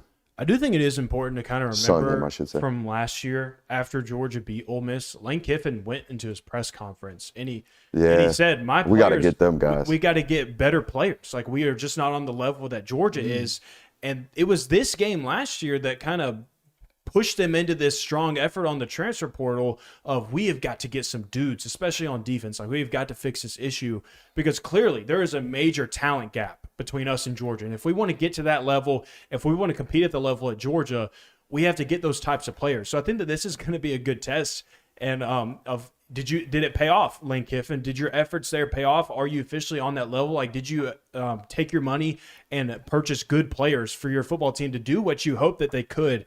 This is the ultimate test of that, because this is what you're measuring it against last year. This is who you're measuring it against this year as well. Can't wait. Yeah, it is going to be kind of interesting how when you compare last year's game, and Kiffin's main reason was we just don't have the talent that we. I am at a disadvantage at Ole Miss because I do not have access to the resources and the funds that these other teams do have. So I think that it's going to be interesting because this is the year more than ever where he did get those resources and those funds and those transfer portal players.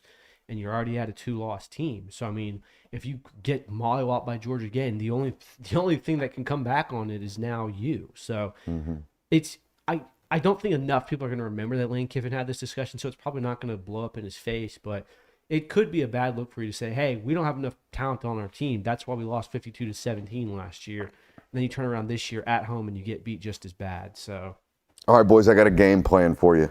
I got 4 points that I think are very, very important in this one. First and foremost, the first two on the offensive side of the football. I think it's key for Georgia, like I mentioned earlier, to attack Centurion Perkins in the run game. Force him to be the primary run defender on the edge of this defense. When he's out there, run at him on early downs, okay? I think that's a major key here.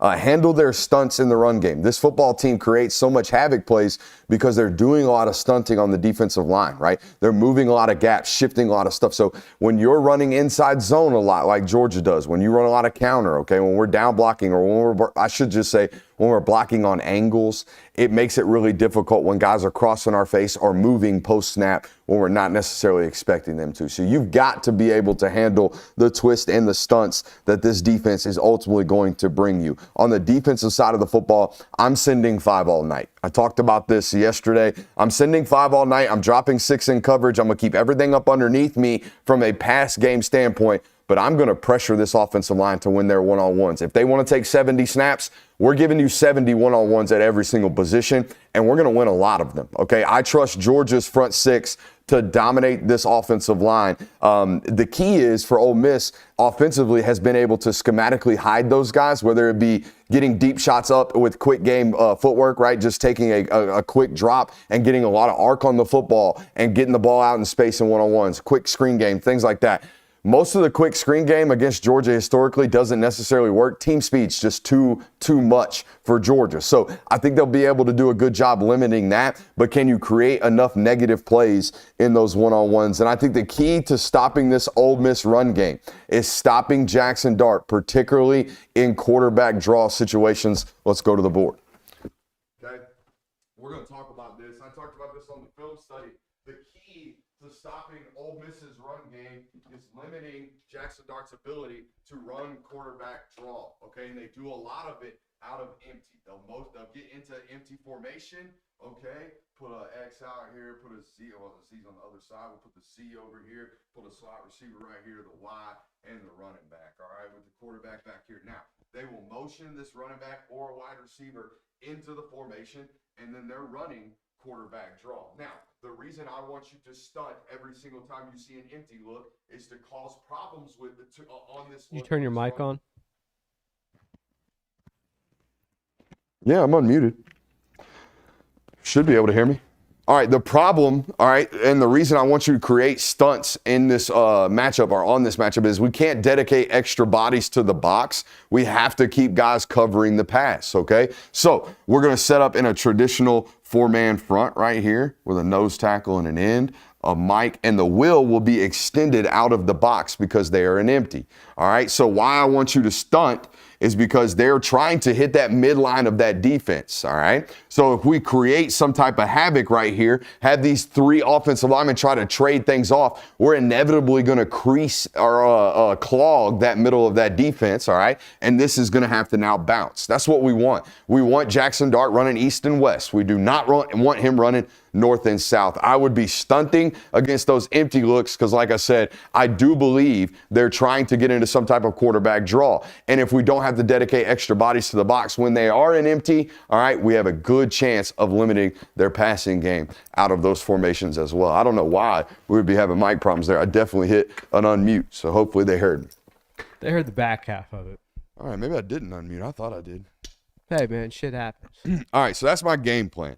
You want my final thoughts? I'd love to hear your final thoughts on this. Georgia will not win this football game if they give Ole Miss more than 2 free possessions. Whether that is a turnover on downs in negative territory or whether that is multiple interceptions or multiple fumbles from Georgia. They're just too good offensively to spot them possessions. They're already going to maximize their output. They're already going to be taking as many snaps as they possibly can in a tight football game. They're already going to be going for it on 4th down. They are going to maximize the amount of opportunities that they get by style of play. So do not hand them extra possessions. If you do, it is a recipe for disaster in this football game. I expect Georgia to make this about their players, not plays. Okay, you have heard him talk about Lane all week. You've heard Kirby Smart talk about how smart of a football genius, not genius, but how smart of a football mind this guy is in terms of, his dad was one of the greatest defensive coordinators of all time. He's one of the more creative offensive coordinators of all time. And being around all those football conversations have made him aware of what defenses are trying to do and where defenses are vulnerable. He is going to put guys in conflict. It is that individual player's job to win that rep. All right, it is about players in this football game. The corners will inevitably be tested. There's no doubt about that. Will they answer and will they respond? Those are the keys to this football game. I would agree with that. Absolutely. I looked back at last year's game just to kind of see what Jackson Dart did on the ground. He had 8 carries for 20 yards. I expect that to be higher because they're using him more in the run game because they have to, because they don't have a traditional run game with the running backs right now. I believe their starter is hurt. And he too. went full-fledged shattered glass on the sideline late in that football game, he too. did. He's been better about that this year. Him and Jaden Daniels' shattered glass B-roll was about equal last year. I don't think he's put himself at such dire risk as much this year. Jackson Dart at least has the body type to take a hit. Sneaky like that. thick. This is true. Double C thick on that guy. Oh, Jaden Daniels, even at the Arizona State days, rail thin. Like, you break him, he might snap in half. So I do think Jackson Dart has taken a better job and been responsible with his body just because he needs to be. You can't be injured this year if you're the Ole Miss quarterback. So, word on the street is we have a nostalgic tape. Getting it pulled over we right do. Man, last night hitting Nas Stackhouse before the circles even popped up and before the first play even hit. I don't know if I can nail it any better than that one. You're not going to nail it better this night, I'll tell you that. You think so? No. You got me? Yeah. Again, this wasn't much of a gotcha, but we'll see. It's fun tape to watch. Setting the Brody up for failure. I don't love that. Let me get it on full screen. Yeah, well, Okay. yeah. Good boy. There you go. You're good now. Are we ready? Yeah, we're ready. Let's go. I like putting him in timeout sometimes. It's fun. Ooh, this is old school tape. Yes, sir. All right, let's take a rip. Oh, my Lord, no chance. Oh, God. Okay, so shifty slot receiver, played offense in college? Correct. Yes. All right, so it's not me, Cole. Is this Isaiah McKenzie? It is. Yeah, good job. So one play. Yeah. Not bad today. I bet this is going to be really fun, though. It is. He was fun to watch in high school. I've watched this tape a couple of times. Shit, he was fun to watch in college and in pro ball. Yeah. Didn't he make a couple Pro Bowls for special teams in the league? He had a good career. Is he still inactive? I believe he's with the Colts. I think he's with the Colts. Yeah. That's awesome for him, man. You think about it now. He's well into NFL retirement. Yeah, he's going on 9 years in the NFL. Good Lord. So That is what we call generational wealth. He's a is free what agent that right is. now. He's a free agent right now? Yeah. he got a pension though. He's good. Yeah. Is this he played at American Heritage? Yes, he did. Oh wow. I didn't know that. This is a Florida guy? Yeah, this is James Coley first getting into the mix, isn't it? this is class of 2014. Let me show you some. Well, this was actually 2015. Yeah. So he was pre Kirby Smart. He was like the shining light of Kirby Smart's offense in 2016, and that was an offense that had Nick Chubb and Sonny Michel. Oh, yeah, he got that go-go juice. Oh, my God. That looks like that play of that Florida running back, Jaden Blue, back in the day against Kentucky, just taking the hell off, outrunning every angle on the field. I mean, they called him the human joystick for a reason. I mean, Yeah, I would have been all over this. He ain't got no shot. Timmy, put it up, bro. Not anymore. I thought Timmy was about to get shot with a hamstring pull right there. Oh, dude, he had the, what were those Nike shoes? Those Nike cleats, man. Vapors? Oh, my God, he had the Vapors. Vapors These were the Vapors are sick. The Vapors were the best cleats ever. Oh, my God, the best cleats ever, dude. We would have guys going to Ross trying to buy up all of the Nike, these types of cleats in college, man. These were the shit. The HDMI ain't, though. HDMI's had a long week, hasn't it, Jonathan? Yeah. HDMI Corps been putting in work this week. Oh, little whip route. Oh, no, Timmy. Would you call it a whip or a zig? We call it a whip.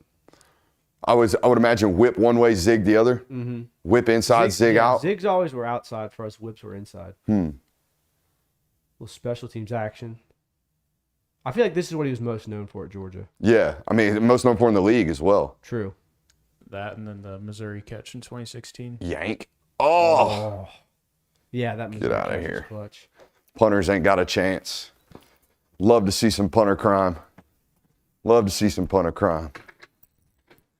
Low top vapors like air on your feet. Yeah, but they didn't feel very good. Why don't they retro those, man? I don't know. Cleats have gone down bad in the last, I'd say, Well, it's like they 6-7 years. tried to make shoes cleats. Yeah. Like, why do we have Air Force One cleats? Like that doesn't seem smart to me. You're making basketball shoes into cleats. Look at me getting on my high horse about cleats. I'm so old, dude. I'm washed. I think something needs to be done about the cleats. Way too many broken feet. Way too many metatarsals. Yeah, I broke a couple of toes. Way too many metatarsals getting broke out here. Look at this guy. Is that the right medical term? Metatarsal? Isn't that a bone in your foot? It is a bone in your foot, yeah. Yeah. And that's the one that's always breaking. Those aren't there like 200 and some odd bones in your foot? There's a lot. Yeah. A lot of bones in the foot. I think research team, I see him type it over there. He's going to look up how many bones are in the foot. Seems like a lot. Yeah, I think it's north of 200. Hannah Montana taught me that. The Bone Song. I don't remember the bones. I think that was a spin-off of a Hannah Montana song. Right? No, you're right. You're right. You're right. Yeah. That wasn't a Bone show. Song in that. What's it saying, research team? How many bones in the foot? 52. 52? Yeah, I was about to say. Well, there's two of them, so you got know it's 104. There you go. So you overshot it. Just a tad. And then if you walk on all fours, you got. All right, we've had a great week of content. What are you most excited about this week? This trip to Oxford. I've heard so much about the Grove, and I've heard so much They about have Ole Miss. chandeliers in the tents, Jonathan. That's pretty dope. They So- have power outlets in the trees, Jonathan. Yeah, so I'm excited to Trees? Yeah, see. they have power outlets in their trees. I'm just excited is to that- witness another one. Get another SEC stadium off the bucket list. Just see it. I've never been to Mississippi, so I ain't Hey, missing much. yeah. I know I'm not really missing out on too Ain't much. missing but much at all. Yeah, last SEC road trip of the year. For real? Last SEC trip for the After this is home games, and then Atlanta or bowl games. Yeah, the Grove will be fun. We're going to skip out on high school football tomorrow. I think we're just going to go to Oxford and walk around.